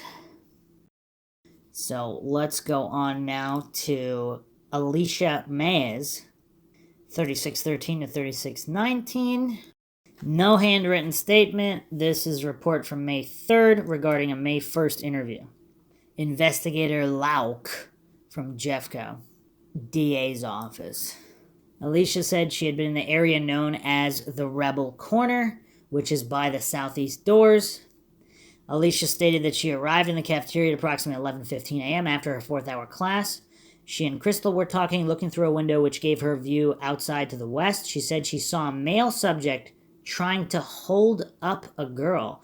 She said it looked to her like he was standing up and the girl in his arms was on her knees. Alicia stated that she then ran out the doors closer to her and ran west to about the corner of the building. She stated that she observed a male dressed in black pants, white shirt, wearing a black hat backwards and a black trench coat. She is advised that this subject was walking down a hill. She said she saw him reach into his coat and saw him throw an object into the parking lot. She said she heard an explosion and watched the subject walk toward the soccer field. She stated that she then ran back into the cafeteria by way of a southwest door. She advised that she may have yelled something about a bomb as she ran back to the Rebel Corn area. She stated many of the students were on the floor at this point. She said that she ran down the foreign language hall east of the Rebel Corner. She ran out a door and continued to run to Pierce Street. Alicia stated that when she first observed the male in the black trench coat, she thought it was a person known to her as redacted. She advised that now, after seeing pictures of Dylan Klebold, she believes that this person may have been him, not redacted. She stated that she has never spoken to Eric or Dylan or redacted. She advised that her friend Crystal Archuleta had told her of seeing a tan pickup truck circling the parking lot prior to the initial explosion. I don't think we went over that before. A tan pickup truck circling the parking lot prior to the initial explosion. Curious. So she's not sure. The only reason she thinks it might have been Dylan is because she was shown pictures after that. Because she stated that as she first observed the male, she said it was redacted who she did know, and she did not know Dylan. So not 100% in either direction. Obviously, the coincidence theorists claim that the mistake in witness reliability only works in one direction if it supports the official narrative. Now, what's curious is that the following report, and we don't have her own words here. We have these investigators typing up reports for, to meet their own agendas here, but this was May 19th. Mays had a follow-up interview, said there was a commotion outside. Now, here's what's curious. She recalled seeing a tan-colored, possibly 1980s, beat-up compact pickup truck driving around in the parking lot briefly, then drove from the lot, turning possibly to the right, leaving the area. Did they ever track that truck down? Okay. She said at this point she looked at the area at the top of the exterior stairs in the west side cafeteria, saw a suspect she thought was student redacted. So again, is this Robert Perry? She clarified that this could have been Dylan Klebold, as she did not know either one of them prior to the shooting. However, if you recall, in the previous report we just read, she thought it was a person known to her as redacted. So is this the second investigator trying to make it look like she can't identify either way? She said if this is Robert Perry she's talking about, she did know him. A student known to her. Now in this follow-up report, all of a sudden it's stating that neither redacted or Dylan Klebold, she did not know either one of them prior to the shooting. So how would she know it was redacted if she didn't know him? And no follow-up. It says no new leads generated. So 1980s tan pickup, beat up tan pickup. Was that ever tracked down? Who owns such a vehicle? Possibly other Trenchcoat Mafia members. All right, let's move on to Luke Milani, 5622 to 5625. And no handwritten statement. This is dated here, document June 9th. Investigator Rieker did interview with Luke Milani at his residence with his mother present. He was in the tech lab at approximately 11 a.m., went to the commons area for a Coke, and at that time he observed redacted in the commons area talking to some friends, and that he knows redacted from the Safeway store and from school. Milani states that redacted was wearing a black trench coat, white shirt, black pants, no hat, no glasses, black boots, and black hair. Milani did not talk to redacted at that time, and that redacted did not have anything in his hands. Milani stated that Dan Goen, Brandon Little, and Bijan Monte all saw redacted shooting at the school. Milani was in the cafeteria at 7:30 and did not see anything unusual at the time. He was unable to provide further info and the interview was terminated. So he observed redacted in the commons area talking to some friends. Okay, curious. And he said he had nothing in his hands at the time he observed him. Now, so he didn't see this individual shooting. He simply observed the individual, but apparently Robert Perry wasn't there that day. So either way, even if he's not involved, he also listed 3 individuals who saw redacted shooting, even though he himself did not. This is, of course, Dan Goen, Brandon Little, Bijan Monte. And let's go over Brandon Little's account before we finish up with Luke Milani. Actually, let's finish Luke Milani first. So, follow-up interview, October 18th, Investigator Reeker. Saw male party, all black clothes, white male, approximately 6'3" in height. Dark brown hair, no hat, no glasses. And again, we don't know how much the investigators are adding here in their typed-up report versus what they were stated. Milani stated he did not know Harris or Klebold. Prior to the shooting, he had gone from the tech room to the commons area of the cafeteria to get a Coke and had seen a person he felt to be redacted in the common area, and then Milani went back to tech class and the shooting started moments later. Milani was advised by Investigator Reeker that redacted was at his home during the shooting, and Milani was shown a picture of Dylan Klebold in the cafeteria, and Milani stated that this was the person he saw in the hallway loading the weapon, and he also remarked that Klebold and redacted look alike. So, that's all she wrote there. They look alike, impossible to make an ID. I guess he wasn't close enough to see the acne. All right, let's go to Brandon Little's account, document 6793. This one is curious. Report date April 28th. And they forgot to redact Robert Perry here in this document. This is Columbine High School Task Force. This lead was Brandon had information referencing Robert Perry involved in the shooting, told the source he saw Robert Perry in the school with a gun. So, May 10th, 1999, Brandon was met at his residence. He was interviewed about the information he provided to Deputy Warren. The only information he disclosed was about what he was hearing from other students. He was told by Luke Milani and told by Bijan Monte she saw redacted in the cafeteria shooting and she is afraid to go to school as she knows she saw him there shooting. Brandon was asked about his whereabouts during the incident. So, right or wrong, Bijan Monte is terrified to go back to school because she truly believes she saw redacted shooting people. And she doesn't want to go to school with redacted. That's curious. That's curious. That's her conviction. That is her conviction. And again, she could be wrong, but she was there. I wasn't. I know all the coincidence theorists and the Dunning-Krueger goofs criticizing her were not, or at least that are criticizing her online. I don't know if the other students that were there are criticizing her or telling her she didn't see what she saw, because some of them also saw the same thing she saw. Brandon was asked about his whereabouts during the incident. He has 4th hour off. Okay. He took some friends to the subway for lunch. He was with Holly Purdue, Aaron Lawson. He had only met Holly a day or so before. They all left early for lunch, then returned to look at some pictures. When they got close, they noticed the problems, picked up one other friend by the name of Pat. Then they drove over to the Leewood Elementary School to warn them of the problem and not let the kids there out. All of Brandon's friends have been talking about how there are more than the 2 shooters in the school. This is based upon how they were seen in various areas of the school. They have taken various diagrams from the newspaper and tried to show, in relation to the information they have as to where the shooters were, it is all not logical for 2 shooters to be in the locations they were. And I'm guessing here that there were 2 shooters spotted in one area, 1 shooter spotted in another area, and then another 1 or 2 shooters spotted upstairs. So, again, is it possible they switched positions, etc.? But then there's people that saw 3 individuals at once. There's even people that saw 4 individuals at once. And that's it. No follow-up, no nothing. That's all we have from Brandon Little.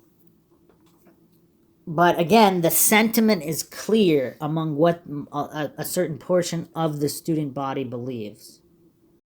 Did we go over Lorenz's account? I don't think we did. She might not even be listed. I mean, there's just so many accounts to go over here. Document 6797. Stephanie Lorenz was interviewed April 30th by investigator Jill Rudler, Colorado State Patrol. Miss Lorenz stated she was not in the school at the time of the shooting. She was in the front of the public library at 2:30 p.m. after the shooting. And she was looking for friends. She said she saw 3 people all dressed in black, probably all males. She said she wasn't sure if they were laughing or not. One was tall, maybe 6'2", with a blonde ponytail and wearing black combat boots. The others were shorter. She couldn't describe them. Does that sound like Joe Stair? I mean, that's not damning in any way, but just curious what the movements were of all these individuals, obviously. And of course, we already went over Liam Murphy's account, very damning. So this is, she also picked out Joe Stair. Let's go to Mark Opfer. We have his handwritten statement, Denver Police Department, April 20th, 2:30. Was going outside to write a report at 11:30 a.m., saw a male, black trench coat, 5'7", black, what is that, boots, shoes, I can't tell what that is, unknown shoes, or is that black hair, unknown shoes, was wearing a mask. That's suspect number 1. Suspect number 2, white male, black trench coat, black hat, red bill with a large B on the front, wearing black pants, 6'3" to 6'4". Mark saw the shooter of the two shooting, the shorter of the two shooting. Mark saw the shooter and shot the one victim who heard explosions, like shotguns, maybe grenades. Heard 8 to 10 explosions. Okay, this is actually, this is a summary of the statement, so this is actually Dan Wyckoff, I guess he's writing this from what Mark told him. So the FBI report here, April 28th, 99. Opfer's a freshman. He went to lunch, cafeteria 11:15, April 20th, 99. After eating, went outside the cafeteria by himself. At around 11:30, began walking up toward the library, the outside of the staircase located on the northwest side of the cafeteria. He was walking next to Daniel Robauer and saw 2 white males at the top of the stairs, one of whom was holding what he thought was a water squirt gun. Opfer did not recognize either of these individuals, both wearing all black trench coats. One was about 6'4" and was wearing a backwards black hat with a B emblem on it. He had no weapon visible. The other person was about 5'8", had a large pistol in his hands. Opfer identified it as the Tech-9 assault pistol he has seen a picture of in the newspaper reporting. The shorter person began firing the pistol down the stairs. So that's curious, because officially Dylan is the one with the Tech-9, unless they switched guns randomly. But he said the shorter person was firing the Tech-9 down the stairs. Opfer turned to speak to Robauer, who then looked at him strangely and fell down screaming. Opfer realized Robauer had been shot, and so he ran down the stairs and into the southwest entrance of the cafeteria. Inside, he told the janitor and other students to get out because someone was shooting at other students. He then ran east through the hallway on the south side of the auditorium and then south down the foreign language area hallway, warning other students and faculty about the shooter. I mean, this kid's a freshman and he's running around warning people instead of just leaving himself. Opfer and several teachers and students hid in a classroom for about 3 hours, left the school about an hour after they heard the last gunshots and explosions. Opfer has heard about the Trenchcoat Mafia, but only knows 2 members of the group, Joe Stair, Columbine student who graduated last year, and Chris Morris. At the time, Opfer believed the taller person in the trenchcoat who was with the shooter was redacted, since redacted is about the same height and build and always wears a black trench coat and a black beret. So is he saying he saw Chris Morris? Huh. So he doesn't really mention the hair much? And no further follow-ups. So make of that what you will. Next up, we have Laura Hornbaker's account, document 1939. And she said she heard from friends that Josh Ortwine witnessed the shooting, and he was telling everyone he saw Redacted shooting a gun. And curiously, Josh Ortwine's account seems to be missing from all of the documentation. Let's go to Brie Pasqual. This is a very, very damning account here. Document 18018. Actually starts a little earlier. Document 18017. Rita Lensex. Information received date April 23rd. Rita Lensex states her sister, Marge Hendry, told her the girl that was on CNN that said that a shooter named Redacted pointed his gun at her, but recognized her and didn't shoot. Redacted lives down the street from her. So a student who she knows, who lives right down the street, that's who she identified. But apparently the coincidence theorists say she's mistaken. Marge said that she saw Brie Pasquale on CNN and that the shooter was named Redacted. So Brie Pasquale's account is very long, actually, very tragic. I mean, she saw people get killed in the library. Eric Harris talked to her, pointed the gun at her, asked her if she wanted to die.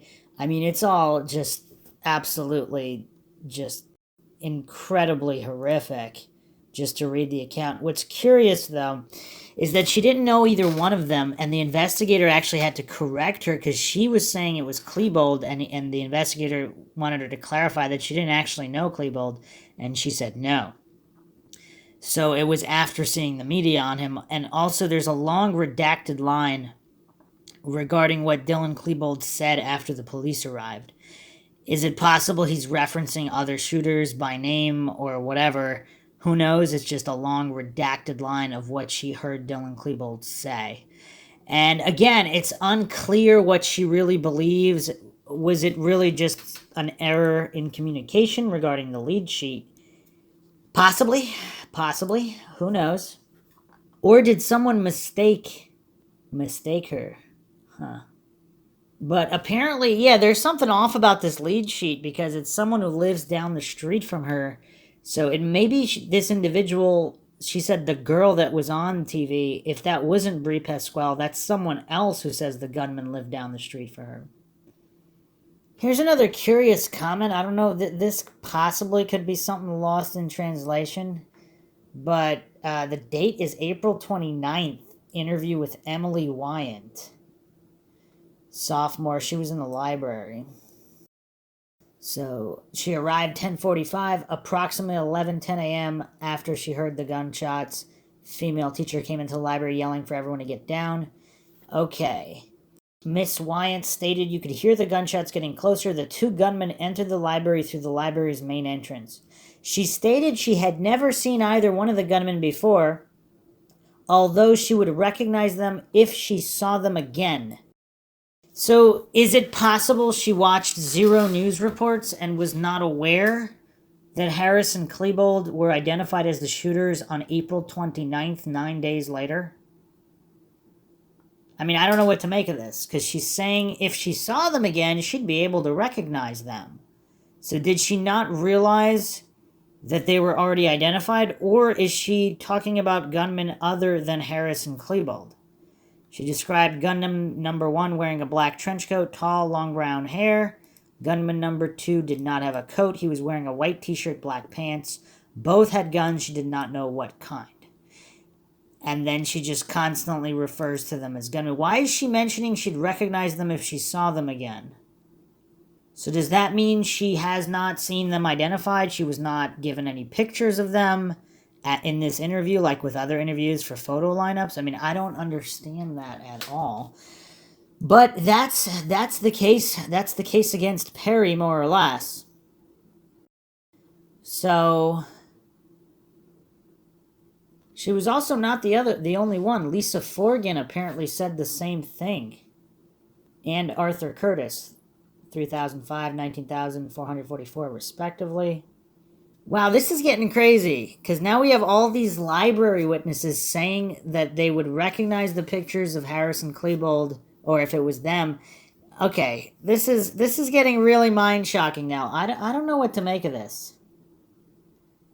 Let's go to Aaron Welsh, 610. One step at a time here. Document 610. This report is the 22nd of April. Okay.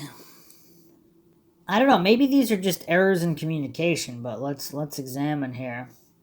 Welsh advised he was in the library when Klebold and Harris came into the room. Welsh observed the two suspects shoot several students. Again, is this investigator writing this because he thinks it's Klebold and Harris, and Welsh didn't actually state it was Klebold and Harris. The investigator is simply writing that down because he believes it's Klebold and Harris. Welsh observed two suspects shoot several students and make racial statements. Harris observed a shotgun, rifle, and handgun, and observed two bomb explosions. Welsh describes two other persons who claim to be in the so-called Trenchcoat Mafia. These two were not observed April 20th. Redacted and redacted, unsure of last name. Welsh can identify both suspects and can give good accounts of the situation. So does that mean he could identify Dylan and Eric clearly? Is that what that means? It's very possible that's what that means. Again, it would help to have his handwritten statement here. Yes, I'm assuming that's just people. Starviego didn't read that correct. Now here's a lot more problems. Hillary Snyder, Rachel Danford, and Janelle Feibolt saw Redacted in school on April 20th. He was wearing a tie-dye shirt. Rachel later sees Redacted down at the Columbine Public Library. So they saw him in the school, then at the library. According to Perry, if this is Perry, he was home. He didn't go. He's no longer a student at the school. So why would he be at the school? So I don't believe anybody's contesting he was at the library. Is that where he said he went to pick up his sister? But let's look at Terry Lawson, 10,020. Actually, 10,022. Witness statement. Terry Lawson reports he was in the cafeteria, saw a senior he believed to be Redacted with a backpack and a black trench coat holding a handgun. Is this Robert Perry? No follow-up there, so that's all we have there. His account is on 3530 and onward. So the investigator is stating in this report that he saw Dylan Klebold. So is that what he said, though? Or is this the investigator just referencing Klebold? Yeah, that's weird. Lawson described Klebold as 6'5" to 6'7". So again, this looks like the investigator put down Klebold instead of suspect because the investigator thought it was Klebold. Klebold's obviously not between 6'5" and 6'7". Obviously, that's closer to Robert Perry, Chris Morris height.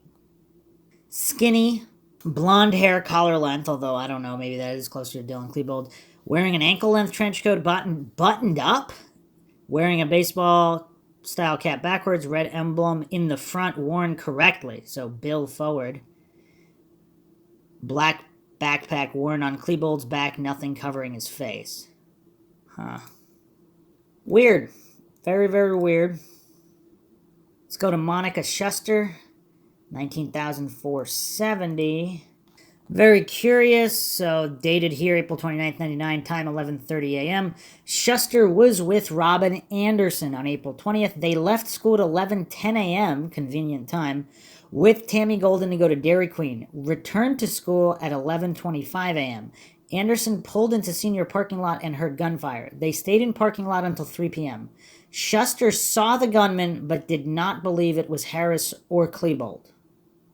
Schuster believes Anderson knew about the shooting because she bought them the guns. Per Schuster, Anderson was not acting herself prior to leaving the school to go to Dairy Queen because urgent to leave the school and wanted to stay at Dairy Queen.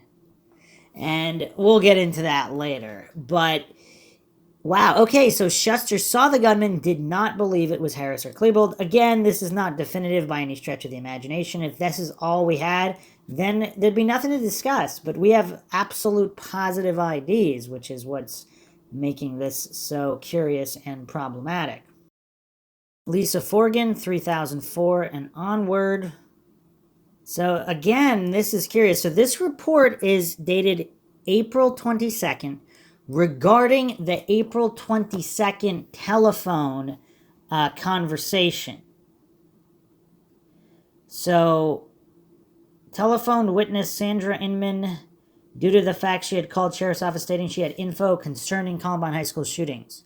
Witness Inman stated that she had a student named Lisa Forgan who had told her she was in the cafeteria the entire time the incident was occurring, and that Forgan was hiding under a table when two armed suspects entered the cafeteria. Witness Inman said she was told by Forgan that these individuals were not wearing trench coats. She described the individuals as one having long blonde hair, is this Joe Stair, and an orange shirt, and the other individual having blonde hair. Witness Inman states she believes Forgan told her that possibly she could ID these individuals if she could look through a yearbook, and those photos were in there.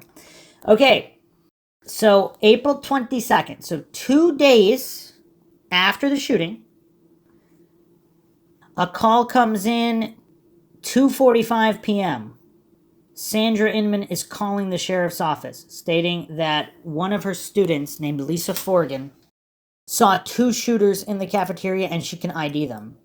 Well, Eric and Dylan were ID'd day of. I mean, if you want to say some people didn't get around to seeing the reports until the day after, that's fine. It's plastered all over the news.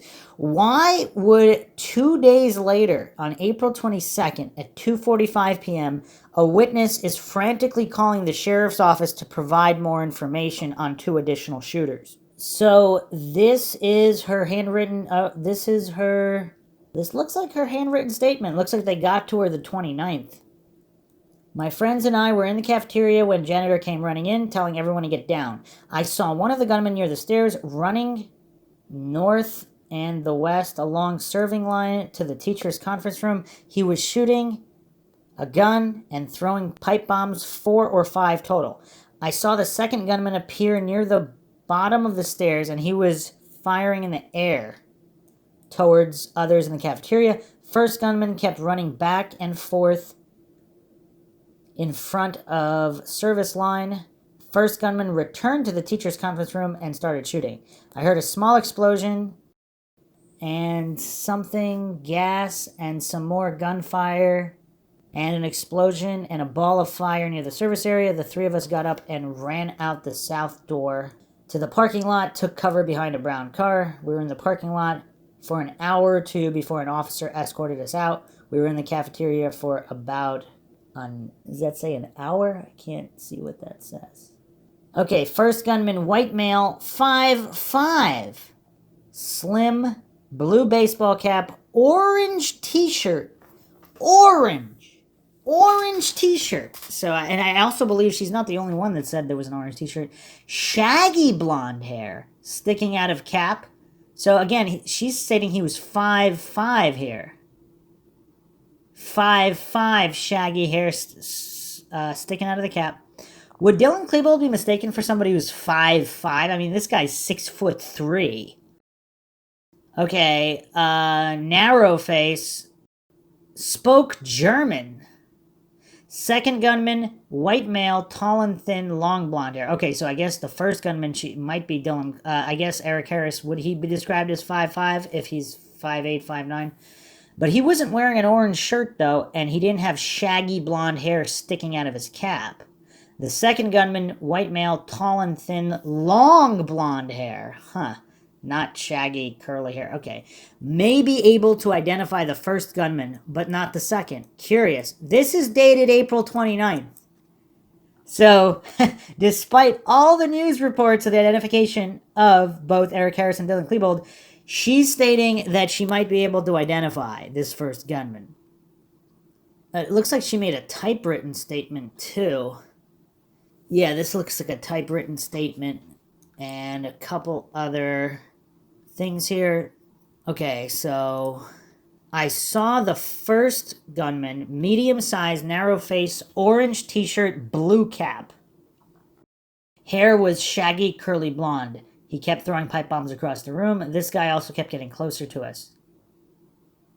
I heard what may have been the janitor yell at the man to put the gun down. She's also calling these gunmen men instead of, I don't know, kid, teen, student. shooter. The gunman yelled something back in German. I heard gunshots and the cooks scream. Okay, then they ran away.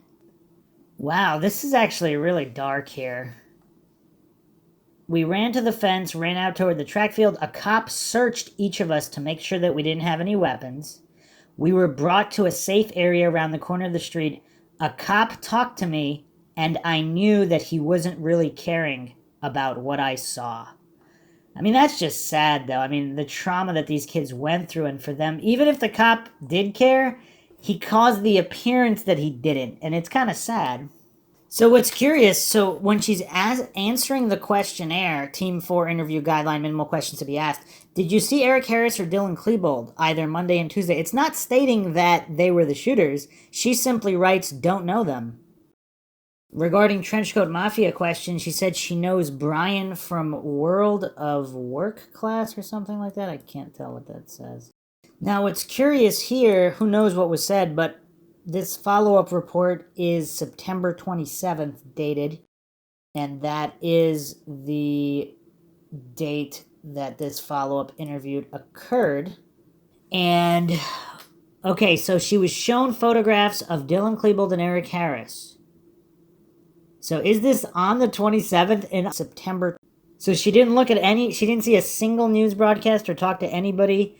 So she was shown photographs of Dylan Klebold, Eric Harris in the cafeteria area. Forgan pointed to a photograph of Dylan Klebold and stated, that's the guy I saw. She stated also that the gun Klebold was carrying was the same gun she described. She pointed to Eric Harris, stated this was in fact the other person she saw during the incident. So here's an interesting curiosity. Forgan advised me that she had her face buried in her arms during part of the incident in the cafeteria, and after seeing the photographs and discussing the incident with me, she advised that she thought the gunman had come down into the cafeteria sooner than they actually did.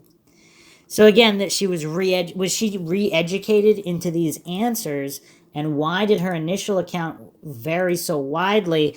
And did she really not look at any media? Did she really not know that the shooters were identified? Because why is she offering to ID them? It's just weird. Really, really weird. Let's go to Casey Rugseger, another library witness. Let's see what she has to say. And she was actually injured. She had a gunshot grazed to back of the neck, shotgun wound to right shoulders, through and through C-shaped shrapnel wound to the right hand, entered near base of thumb, exited through back of thumb, metal washer lodged in shrapnel wound. And of course, very, very tragic. Document 118 onward. Okay, at the request of Lakewood Sergeant Don Grisham, IO asked Rugseger whether she knows someone named Redacted, a white male with curly hair, possibly Robert Perry. She advised that the name sounds familiar, but she did not recall knowing him. Okay. She does remember hearing somebody say that there was somebody on the roof. This is when she's outside behind the police car. Okay, now here's the money statement. Rugseger has never seen Eric Harris or Dylan Klebold before. Rugseger did not recognize the pictures of Harris and Klebold she had seen in the media as the gunman in the library. Let me say that again. Rugseger did not recognize the pictures of Harris and Klebold she has seen in the media as the gunman in the library. I mean, what can you make of that? I mean, I don't know what to make of that. Sure, nobody looks exactly the same as yearbook pictures or whatever, but she did not recognize them? I don't know. So that's what we have on Robert Perry. I mean, it's curious. There's another reference to a guy in a tie-dye shirt, which is Patrick Curso, 8793, which is curious. Patrick Michael Curso. Patrick advised investigators he saw the gunman. Patrick also related that Chris Markham's sister dates of the people in the gang. His sister is identified as Nicole Markham. Patrick stated he was in the commons area. It started outside. He saw a kid in a trench coat. He had a plastic bag with him. The person then threw something in the parking lot. Patrick related he saw the gunman shoot one of the kids in the knee. The gunman was 5 to 6 feet away from the victim. The person who was shot was Austin Eubanks. The trash bag the shooter had was black in color. Patrick related when the shooter went inside, he saw his face. He described the shooter as 165 pounds, 6'3", senior at the school, no glasses, dark brown hair, black trench coat, pink tie-dye type shirt, possibly yellow. Now, even if you have a fog of war situation, would you mistake a black shirt for a yellow or pink tie-dye shirt? I mean, maybe you might mistake it for dark blue, dark gray. Would you mistake it for a pink tie-dye shirt, possibly yellow and pink mix, tie-dye? Patrick related there were 5 to 10 kids in the group. Patrick related they previously said they were going to take over the school. Curious. Very, very curious. From the Denver Dispatch tapes transcript, we've got a possible suspect. Somebody once just left the library. A white male in a tie-dye t-shirt. Unknown what he's wanted for, but I got that from 5A Dispatch. Man in a multicolor shirt, possible suspect. Information from 490, any other description, 1309. Brianne Cook, document 6276, saw Perry in Clement Park Library on April 20th with several individuals, including Pauline Colby. He was wearing a tie-dye shirt and a black baseball cap. So how popular are tie-dye shirts? I mean, I don't know. And Perry was supposedly never at the school, let alone with a gun. So I don't know. Andrea Cook, 5189, talked to Robert Perry at Clement Park Library afternoon, April 20th. He was wearing a tie-dye shirt and no trench coat. Sunny Hop, 1936, saw Robert Perry walking from the direction of Columbine to the Clement Park Library on April 20th after the shooting. He wore a tie-dye shirt and a black baseball cap backwards. She'd known him for 6 years and was 100% sure that it was he. Let's look at that. 1936. Sunny Hop, or Hope, H-O-P-P. May 12th, investigators spoke to the subject.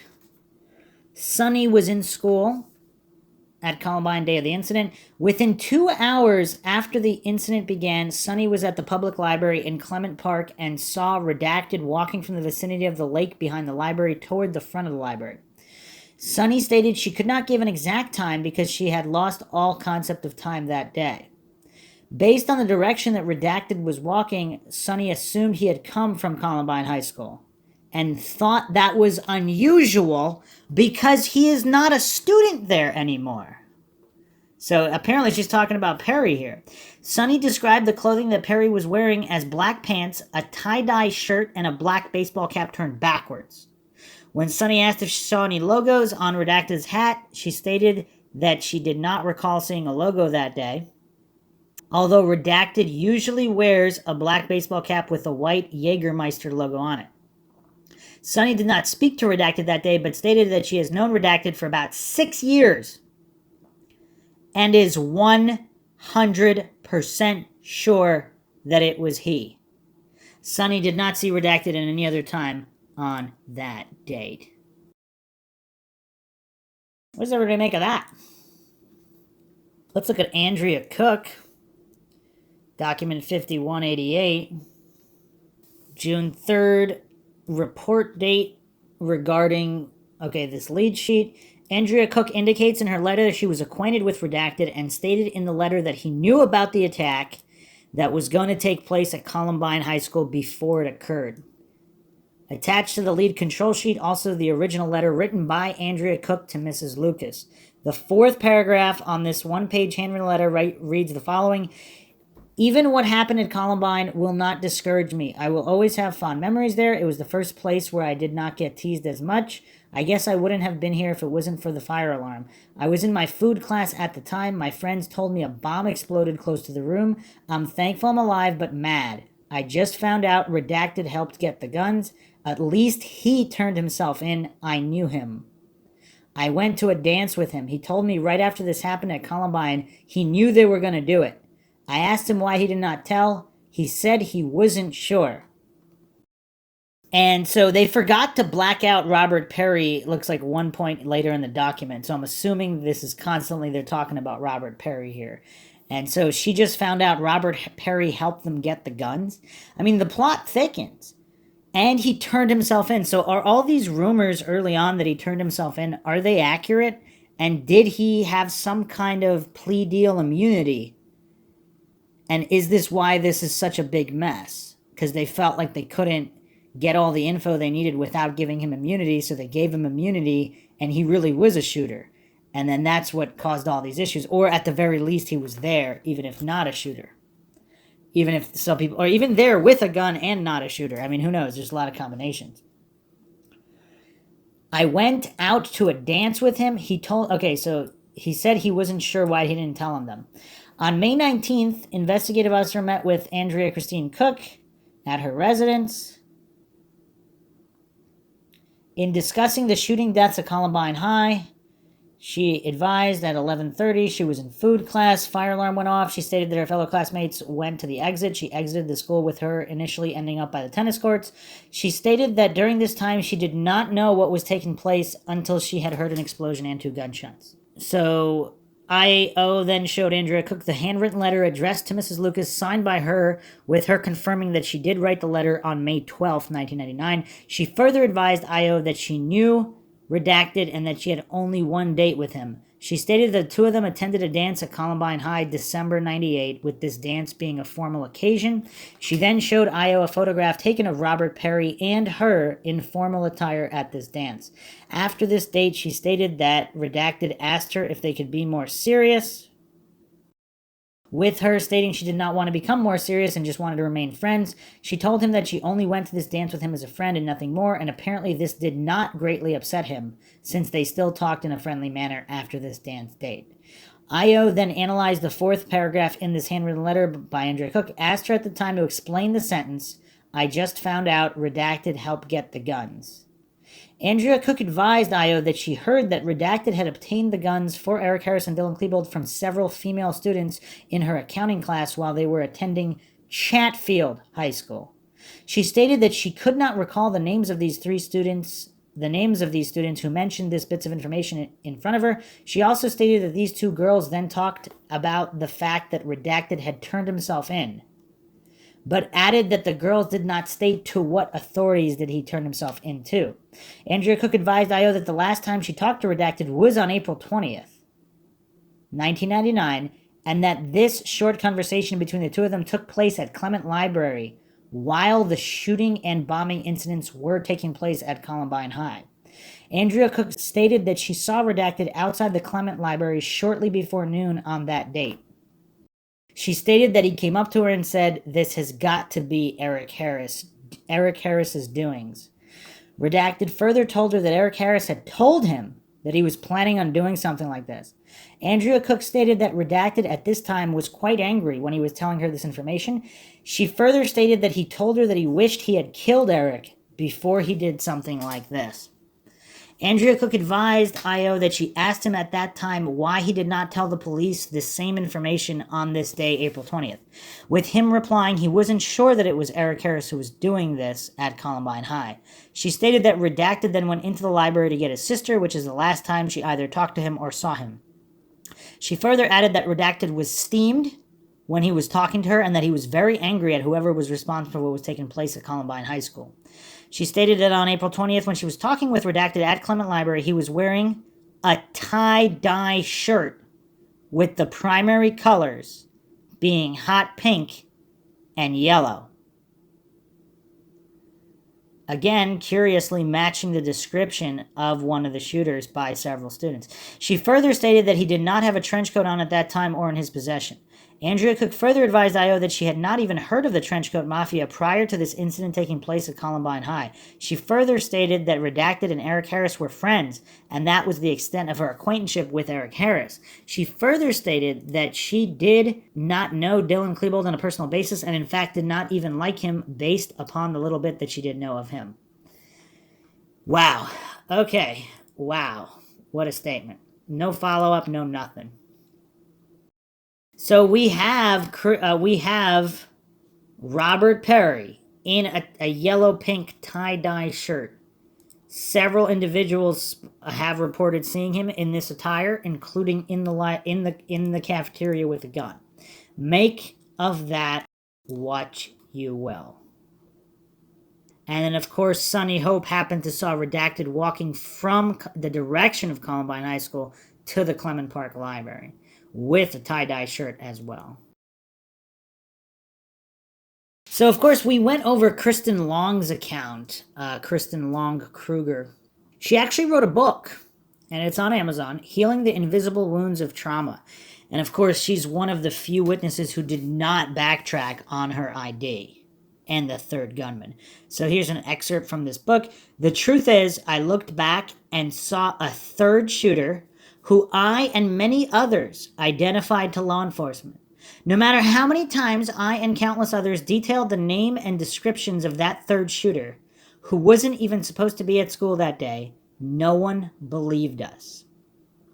One of the most traumatic aftershocks of that day was the knowledge that law enforcement ignored the warnings, ignored the signs hanging in the windows, and that countless other students who survived know that at least one other person was out for our blood that day. And it's also, the language she uses is curious, at least one other person, so she's clearly aware that there were even others, even more spotted. He still roams free because the easy answer is that Eric Harris and Dylan Klebold were the only shooters. After all, they were dead and the weapons used were found by their bodies. Only those of us that were there that day, and those who knew what was happening and who participated in the shootings or helped to orchestrate the massacre, know and speak about this truth. The shooters were my friends. We were all the outcasts in that school, bullied because we didn't fit into the mold. I knew Eric and Dylan. I also knew the third shooter, which explains why I was able to clearly identify him to law enforcement. When it was all over, I realized that the person who I saw point a gun at us was not one of the two identified shooters. He wasn't even a student at Columbine anymore. He dropped out. He isn't even supposed to be here. Yet here he was, trying to kill us all. And this is Kristen Long Krueger's book, Healing the Wounds of Trauma.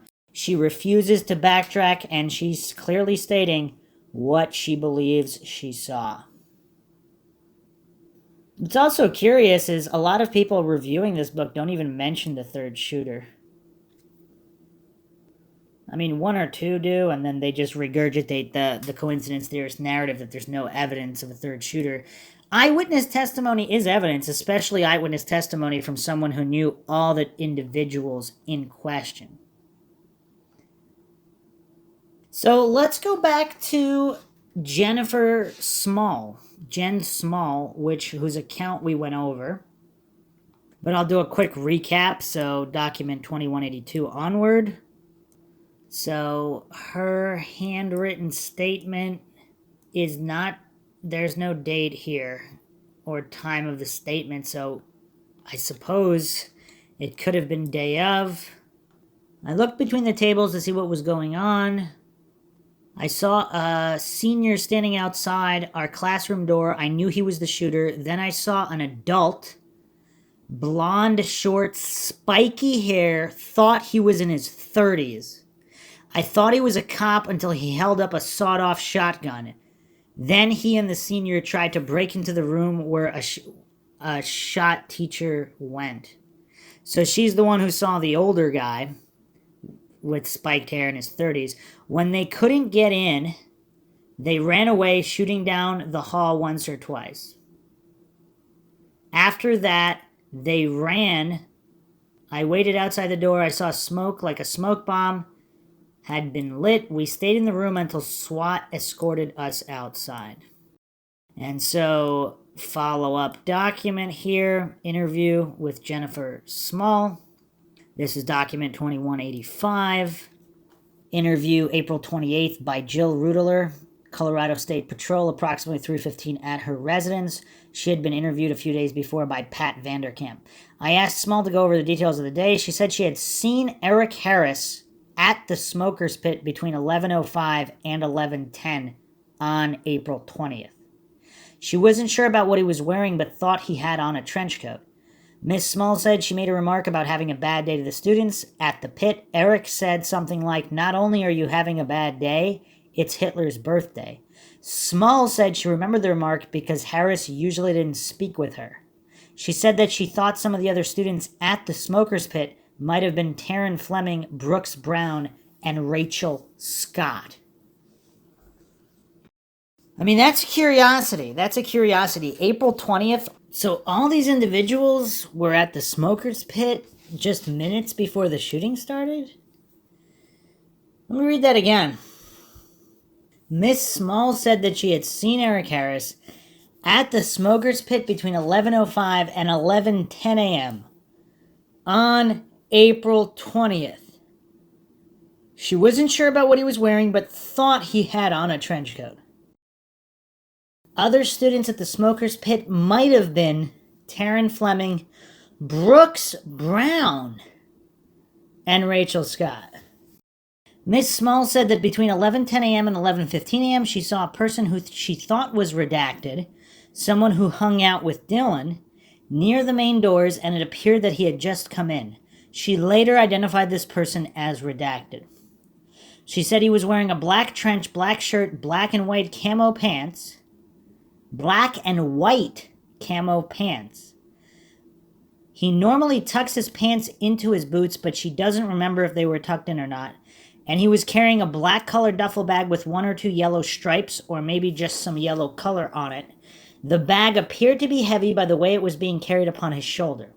Miss Small said that redacted is about 2 to 3 inches shorter than Dylan. Okay, so out of the Trenchcoat Mafia members, who's 2 to 3 inches shorter? Is that pretty much just Joe Stair? Unless he was short, stocky.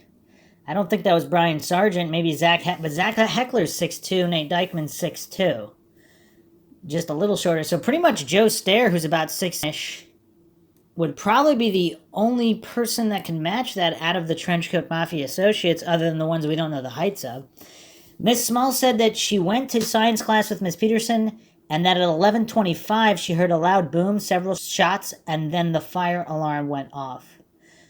Miss Small said that Mrs. Miller, a teacher, came in and told the students to lock the door. There were 2 adjoining classrooms, and the next room was Mr. Sanders. At some time, she looked into the hallway, saw the trail of blood into the adjoining classroom where Mr. Sanders went after he was shot. Miss Small said that the teachers, Mr. Johnson, Mr. Friesen, Mrs. Miller, and another teacher were in the classroom with Mr. Sanders, and that the students had gathered in the adjoining classroom. Miss Small said that sometime Mr. Johnson came in, told them to flip the tables to sort of barricade they could hide behind. She said she peeked out between the tables and also looked out the windows of the classroom doors. She said between 11:45 a.m. and noon, she looked into the hallway and saw Dylan in the hallway with another white male. She said that he looked past the other person, he would have seen her easily. Miss Small was asked to describe Dylan, and she said he was wearing a black t-shirt with writing on it. She didn't know what it said. And a black hat on backwards with writing on it, and that he had long curly hair. She said that the person with Dylan appeared to be older, had short blonde hair like a buzz cut, and was wearing a white t-shirt, tight fit with no pocket, was carrying a tan-colored sawed-off shotgun. She said they tried to break down the door where Mr. Sanders was, and when they couldn't break down the door, they threw a bomb and ran down the hall. Around 2:55 to 3 p.m., SWAT guy came in to get them out. Okay. I read Miss Small the photo lineup, admonition, showed her photo array, asked if she recognized anyone. She immediately identified photograph number 1 as Dylan, the person she saw outside of the science room between 11:45 and noon on April 20th, 99. I showed Miss Small another photo lineup and asked if she recognized anyone. She immediately identified the person in the photograph number 3 as Eric, the person she had seen in the smoker's pit between 11:05 and 11:10 a.m. on April 20th, 99. I showed Miss Small another photo lineup, asked her if she recognized anyone. She positively identified the person in photograph number 6 as an associate of the Trenchcoat Mafia. She did not know their name. The person in photograph number 6 is Chris Morris. I showed Miss Small another photo lineup, asked if she recognized anyone. Miss Small that she believed the person number 3 may be the person that carried in the duffel bag. Miss Small said she didn't know his name. The person in photograph number 3 is redacted. So is that either Joe Stair or Robert Perry. During the interview, Miss Small marked on a map of the school the location of the science room that she had been in. She marked this room Peterson classroom. She drew a small line to depict where the tables had been set on their sides, X to mark the spot where the students hid behind the tables. In the hallway, she marked a D for where Dylan was standing when she looked out the window of the door, and an E for where the other person was standing with Dylan. This was at my direction, as Miss Small does not believe that the other person was Eric. Miss Small drew an arrow to indicate which way the suspects ran after they unsuccessfully tried to break down the adjoining classroom door and then threw the bomb. So, curious follow-up here on October 13th, 99, regarding the follow-up interview that occurred on October 12th. Okay, so Jennifer, her mother, met at the Jefferson County Sheriff's Office, South Substation, conducted the interview. Okay. My initial question was pertaining to Jennifer's observations, where she stated she saw redacted at the high school between 11:10 and 11:15 on 4/20, and that redacted was near the main doors and appeared to be carrying a large duffel bag. Jennifer initially identifies this person as redacted, then recants and identifies redacted. So these are two different individuals. Both redacted, neither Eric or Dylan. Jennifer explained that she does not know redacted and told me that the individual she saw that day looked similar to redacted, but she could not positively tell me who the subject was. I asked Jennifer if she was implicating redacted as being involved in this incident. She told me she has no knowledge of him being involved in this incident and did not see him doing anything which would lead her believe that he was involved in the incident. And again, how much of this is coached, how much of this was based on them not wanting her to make trouble, etc., etc. We don't know any of this information. I asked Jennifer about the statement that she made between 11:45 a.m. and noon. She observed two armed gunmen in the hallway just outside her science class. Jennifer identifies Dylan Klebold as being one of the armed gunmen, describes him as wearing a black t-shirt with writing on it, had a black hat on turned backwards with writing on it, and she saw his long curly hair extended below the baseball cap. Jennifer stated she was positive this individual was Dylan Klebold. In her statement, she then describes a second armed gunman who is unknown to her. She described the second gunman as being older, had short blonde hair like a buzz cut, was wearing a white t-shirt, tight fit, no pockets, carrying a tan-colored sawed-off shotgun. She said the description was accurate, at which time she provided me a composite drawing that she had done in reference to the suspect she saw at the high school, and provided a complete description of the suspect. Jennifer described the subject as having natural strawberry blonde hair, buzz cut, stating that the face was well-defined, high cheekbones chiseled. The party had a wide forehead and muscular neck. So that's not Eric Harris. He was 5'11" to 6 feet tall. Oval face, small upper lip, narrow nose, small eyebrows. I took the two items as evidence, later placed them in the Jeffco office evidence vault for safekeeping. I asked Jennifer if she could provide the identification of that second armed gunman. She told me she did not recognize the individual and she did not believe the party was Eric Harris. I explained to Jennifer that throughout this investigation, we relied not only on forensic evidence that was recovered at the scene, but with the assistance of witness identification that the two gunmen that were in Columbine High School have been identified as Eric Harris and Dylan Klebold. I like how all these investigators just lie through their teeth and completely don't mention all the countless accounts we went over. Dozens and dozens of students who spotted other gunmen, identified either Chris Morris or Robert Perry as additional shooters. Possibly Brian Sargent, Joe Stair. They don't mention any of that, so they just try to gaslight everybody into thinking that everybody else identified Eric and Dylan, but obviously the students talk amongst each other and they know that that's not the case. I also told Jennifer that a videotape did exist which showed two armed gunmen down in the cafeteria at the school, and I asked her if I could show her still photos of that videotape and have her determine if these two individuals she saw at the high school on the incident date. Jennifer and her mom were shown photos 44, 47, 52, 53. The still photos clearly depict Dylan Klebold, Eric Harris as being the two armed gunmen in the school. One of the photos has the time of 11:46 a.m. This is 1 minute after Jennifer claims she saw them in the upper level of the school. Eric Harris is shown in the photo wearing a white-colored t-shirt. Also, is that timestamp accurate? Because again, I've gone over this on many other podcasts, true crime podcasts. People installing security systems just go on all these forums late 90s, early 2000s, roughly half of all CCTV security footage has the wrong timestamp on it. So, can we put blind faith in the timestamps? Eric Harris is shown in the photo wearing a white-colored t-shirt. He has short haircut, dark pants, and is carrying a sawed-off shotgun. Jennifer looked at the photos again, and I asked her, are these the two individuals that she saw at the high school? Jennifer positively identified Dylan Klebold, but stated the other subject she saw was not Eric Harris.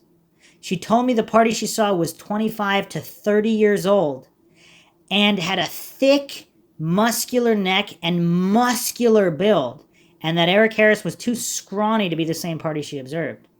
I again reiterated with Jennifer that the still photos are of Eric Harris, and it is the same description that she is giving us. How is it the same description? That's not even close to the same description.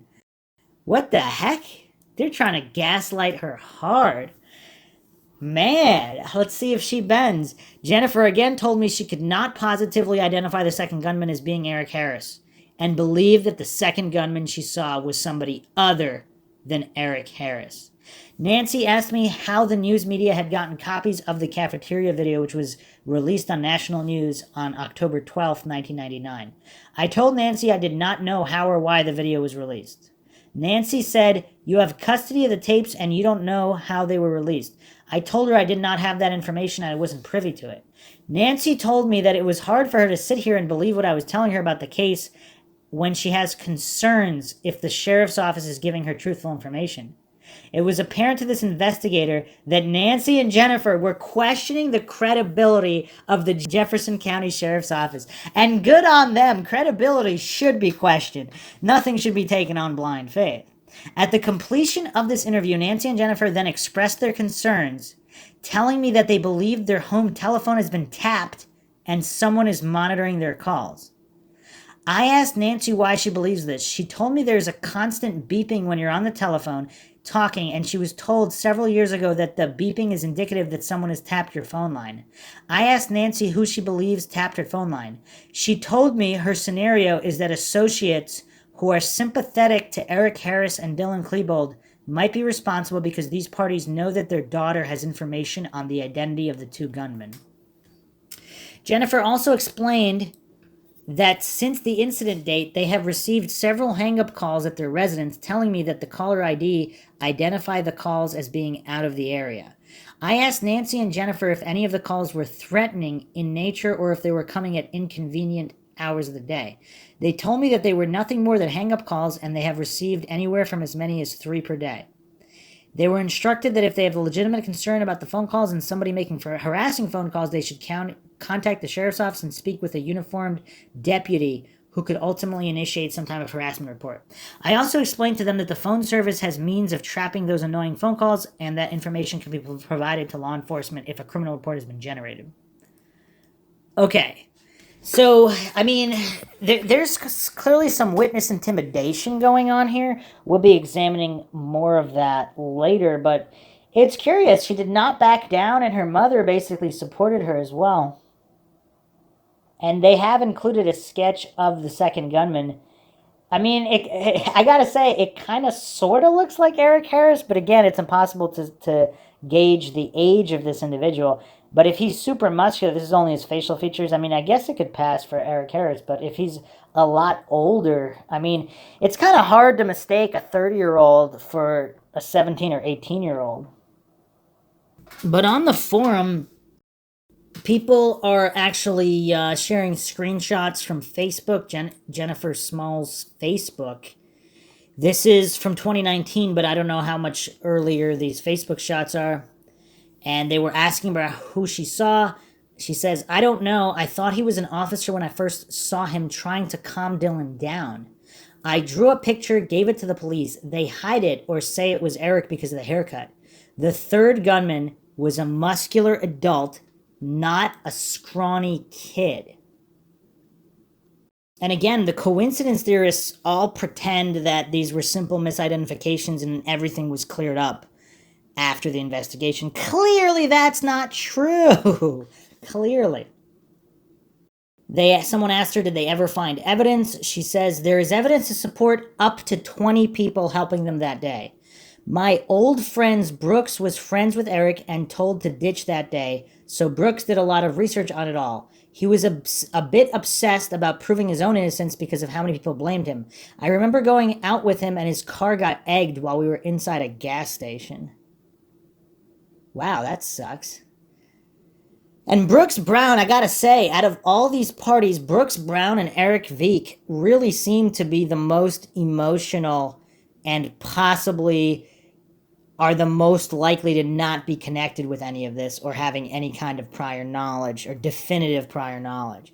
Whereas all these other individuals are just appeared to be incredibly shady. Again, doesn't mean they're involved, but yeah. Someone said, what a conversation. We who aren't in Denver never heard anything else about a third person. You're in my thoughts and prayers. Jen Small said it was covered up. That's why I was told never to write a book. They want it to stay that way. Jennifer Small stated, thank you for kind words and prayers. In May of 1999, I wrote down every little thing I remembered from that day, minute by minute almost. There is a chance I will still write my own book. If I tell enough people about the threats I got, maybe they won't come true when I do decide to write a book. I don't want to be a martyr, but I want to find the truth by sharing what I know. A few more posts by her. The police were very mean about telling me that I didn't see what I saw. And yet they told me flat out that I was one of their most credible witnesses that day. Is that because she identified Dylan Klebold like they wanted her to? They had so much evidence to back up what I say happened to us, and their evidence said my time frames were very close, maybe a minute or two off, but I didn't see a third gunman. When you're in a traumatizing situation later, it's hard to admit when you're wrong. A Jeffco officer trying to convince me that there was no third gunman. Yeah, right, I won't be bullied to hide what I know. Someone asked her, was it staged? Jen Small responded, I don't know the whole story. All I know is that the fear, pain, and deaths were all very real for those of us who lived through it. She has another interesting comment here. Someone responding, they really hid that well in the media because the only people I ever knew of were Dylan and Eric. You're amazingly strong, Jen Small, for sharing your painful experience. She responded, the media is often controlled and inaccurate about the actual facts. I mean, more apparent now in 2021 than ever before, of course. I can't tell you how many times I watched the news or read a paper that I ended up yelling at it because I knew firsthand it didn't happen like they said that it did. They also say Dylan and Eric died almost right away, around 12:15. I think the police try to say that. If that's so, who blew up the fire alarm system at 1:35 p.m.? And she actually apparently commented on YouTube as well as Jennifer Thompson. She's got some interesting comments here. This was 2 years ago, this video was Raw Cut, the Mysterious Third Shooter by the Keith Carnes YouTube channel.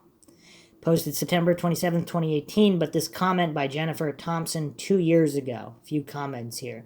Thank you for sharing some of my accounts from that day. This will forever bother me. In the years since I have spoken to a few men who claim to be former officers of Jeffco, they all said they quit because of the cover-up. They warned me not to write a book about my experience at Columbine that day. They said if I wrote a book about it, I could easily meet an unfortunate accident. That should tell you something is amiss right there. And of course, if you've listened to Mindshock Columbine episode 1, the amount of people who had mysterious deaths after Columbine is just astronomical. Jennifer Thompson also made this comment just 5 months ago. Another survivor that saw him too wrote a book. Her name is Kristen Krueger. You could look up her book and read it. There are some random videos on YouTube and mentions of it in documentaries about why such things happen. My old friend Brooks Brown also wrote a book called No Easy Answers. I would just Google it, see what comes up. There were about 100 witnesses of the same guy, but the police talked most of them out of believing what they saw. They tried to do that with me.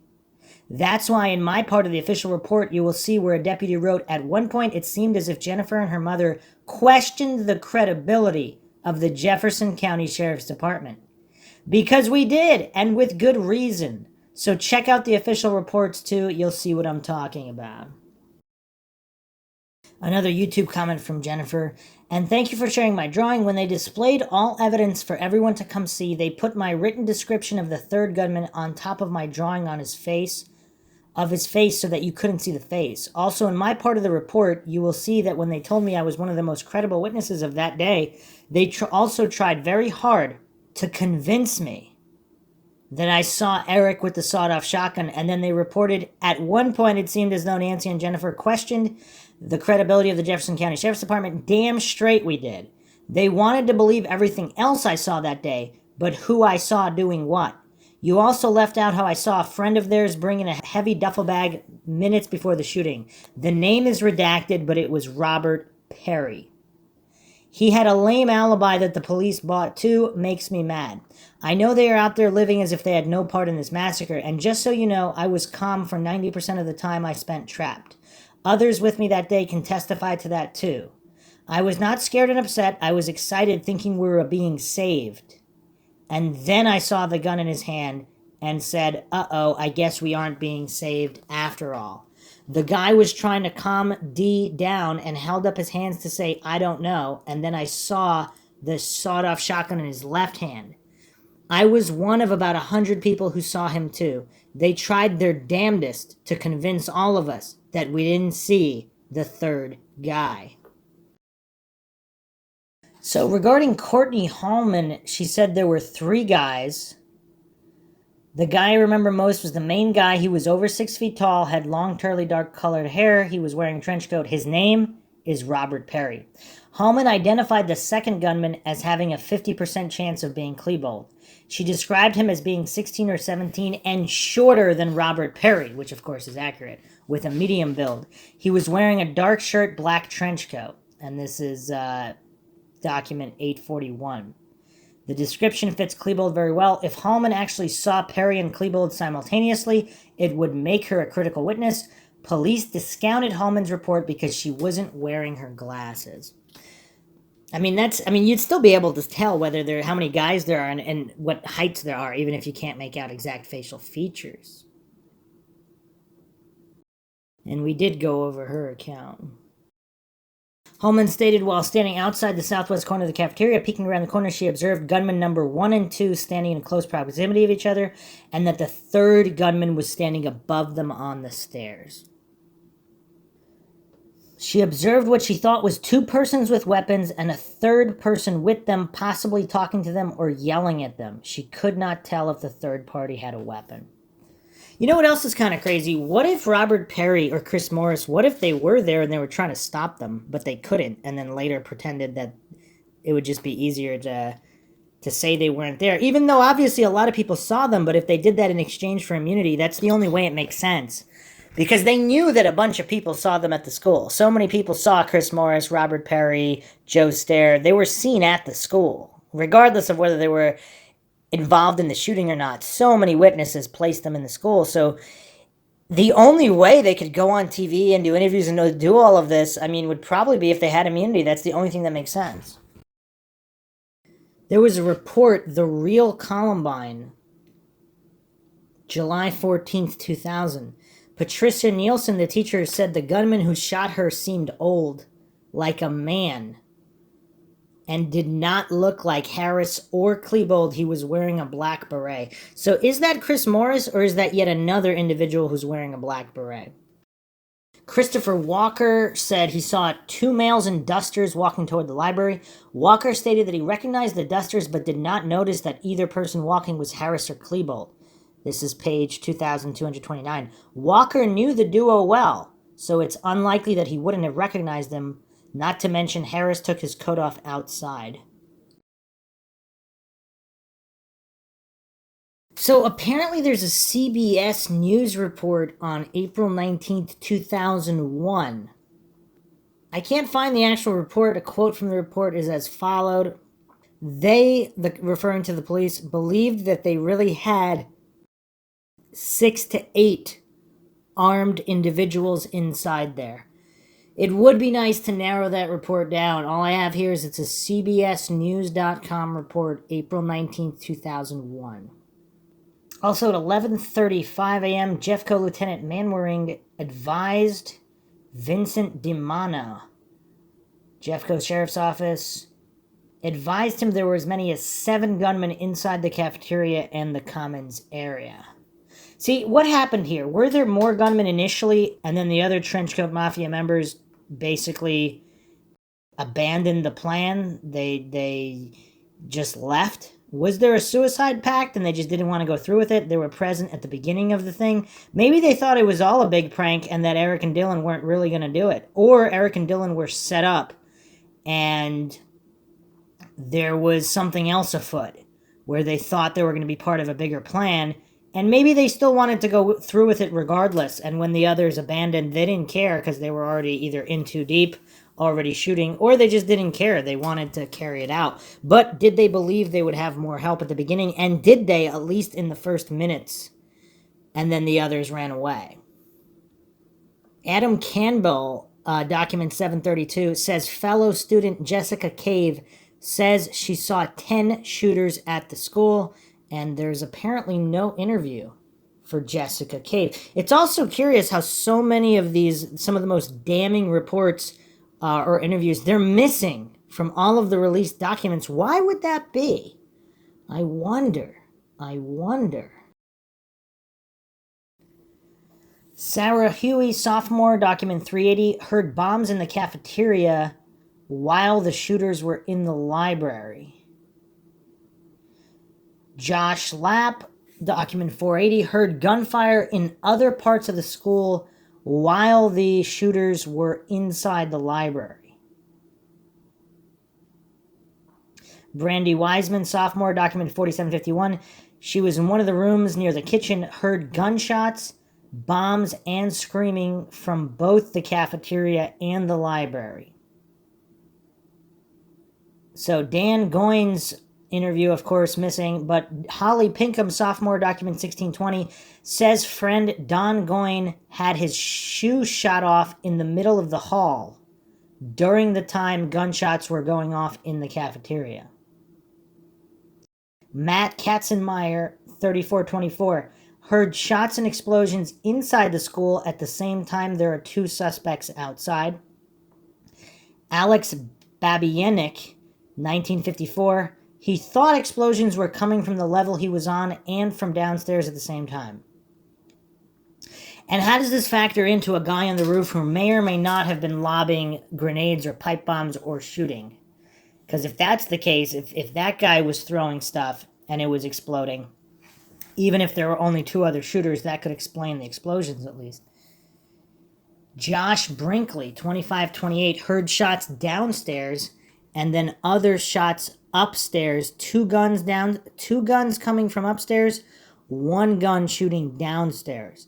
This is document 2528. So here's his summation of the shots. He stated he jumped the balcony and the stairs, ran up the left side. People were falling as they tried to get up the stairs. Josh stated that he was at the top of the stairs. He ran left to the science hall, then out the door by the math hall. He stated that he could hear more shots coming from behind him while he was going up the stairs. Josh stated that when he got to the top of the stairs, the shots seemed closer. He stated that the shots at the top of the stairs were more of a rapid fire. He stated that he could tell by the sound that there were 2 different guns. Again, Josh thought that there may be a shooter at the top of the stairs because the shots seemed louder and different when he got to the top. He stated that he did not feel that the noises he was hearing were explosions. He stated he did not see any shooter at the top or in the hallway while exiting. So, again, not very damning. Again, in the confusion, possibly, I don't know, bullets bouncing. It's not damning. Definitely not damning, but this one's a little bit more damning. Drew Lagerborg, 1999 document. Is that a little bit of synchronicity there? So this is curious. So supposedly Eric and Dylan were together the whole time, according to the official narrative, or just about. So, okay. This is a report titled, the date here, August 4th, 99. Interview with Lagerborg. He was in chemistry class at the time. He heard an explosion, saw people running down the hall. Then man came into the class and said, "There's gunmen in the halls, get out now." There was panic in the halls. Lagerberg said he ran down the south hall, but a gunman was at the other end of the hall. And panicked people were running back at him, so he redirected his flight through a common room to the north hallway. He then heard a shooter down that hallway as well. He never actually saw that shooter, only heard them based on the sound of the gunshots. Next, he ran to a chemistry room office where he and 15 other kids hid. They locked the doors, turned off the lights, and waited 3.5 to 4 hours until the SWAT came and get them. Okay. While waiting in the office, someone tried the doorknobs at one point, then walked away. He has no idea who it was. And that must have been terrifying, too. I mean, that's just creepy.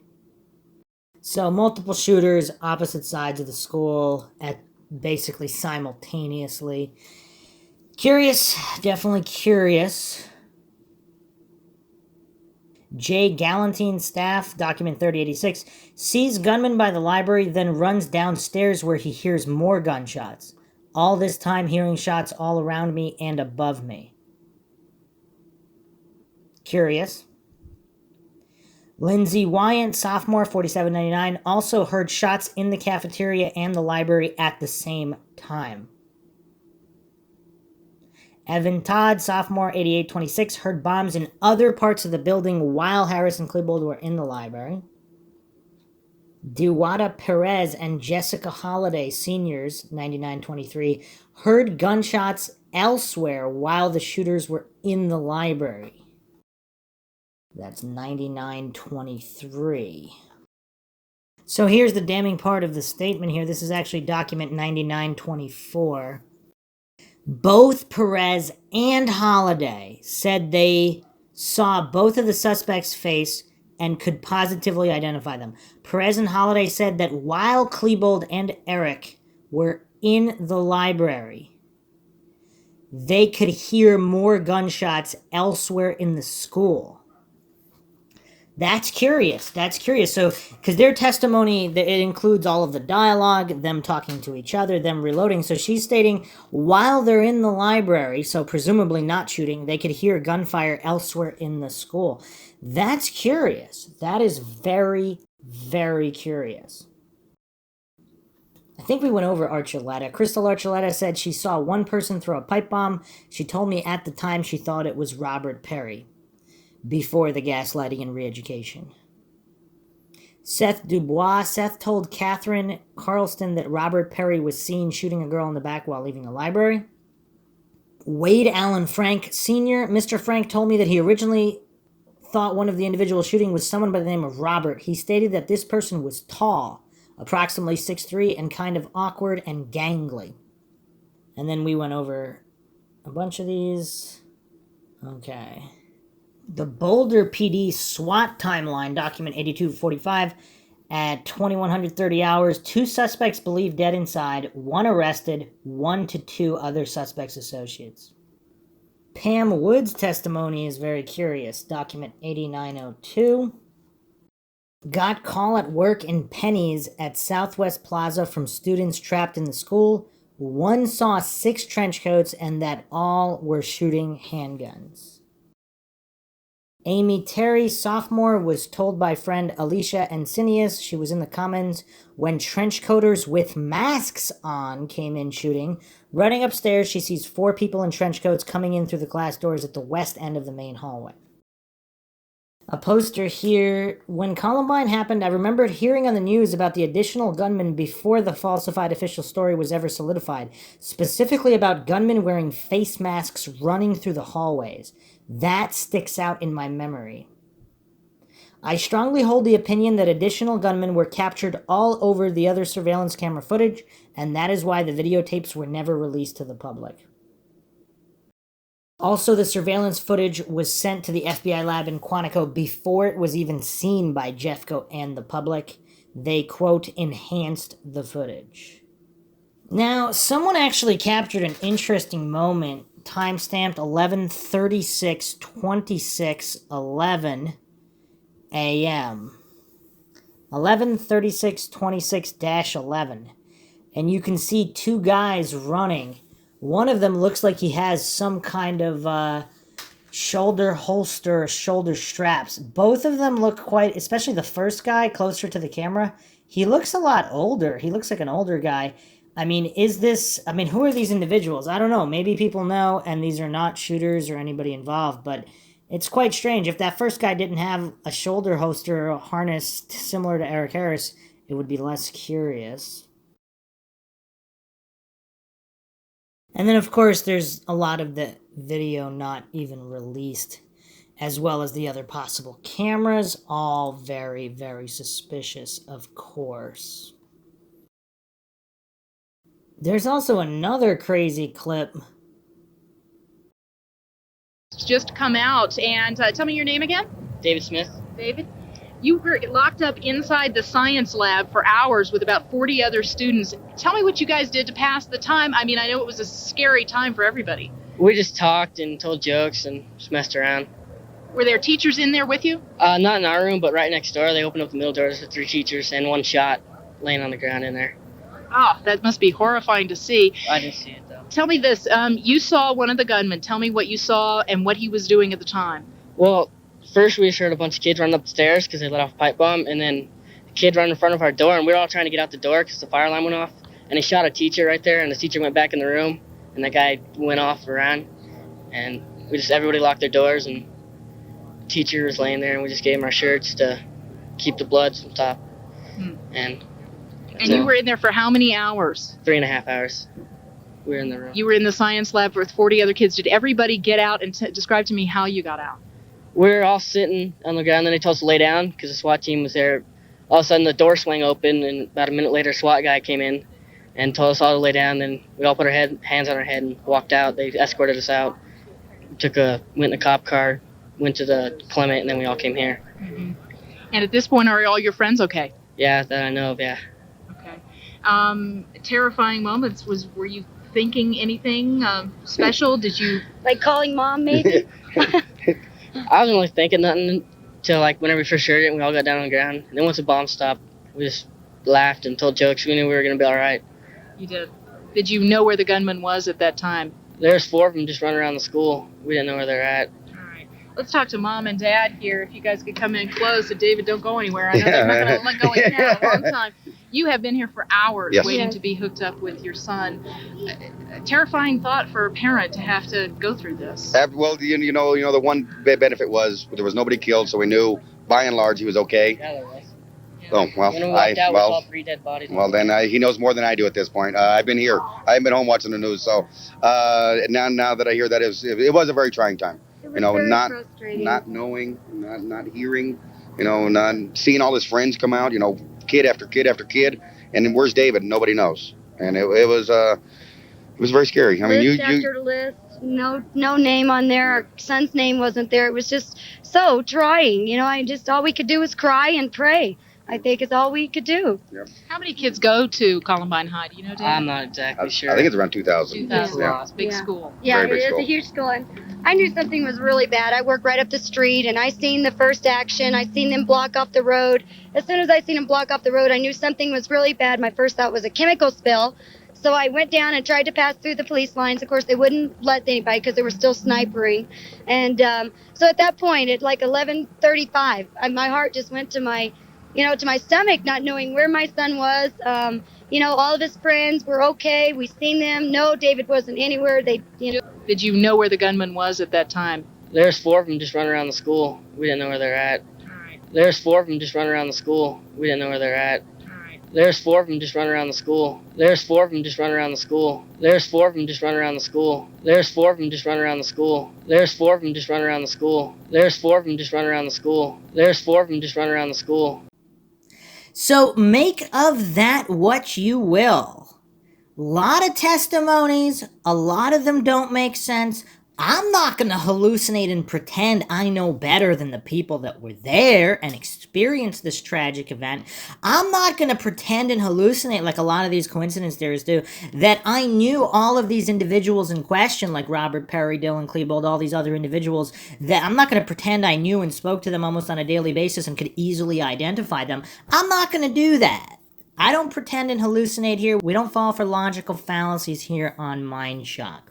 But hope you guys found another edition of the Mindshock podcast interesting and informative, as well as, of course, mind-shocking. If you enjoyed the podcast, you can donate to our PayPal. Just check the link in the description. Make sure you subscribe to the channel, hit that bell for notifications. Make sure you allow your device to have those notifications come through. Like and share the podcast, Twitter, Facebook, Reddit, Patreon. Patrons do get priority for case topic logical analysis, co-podcaster requests. You could also be a guest on the podcast depending on your tier. Questions, comments, theories, thoughts, suggestions, rebuttals, debunkings of any kind, leave them in the comment section. This is Bruce McGuire, signing off. Catch you guys next time.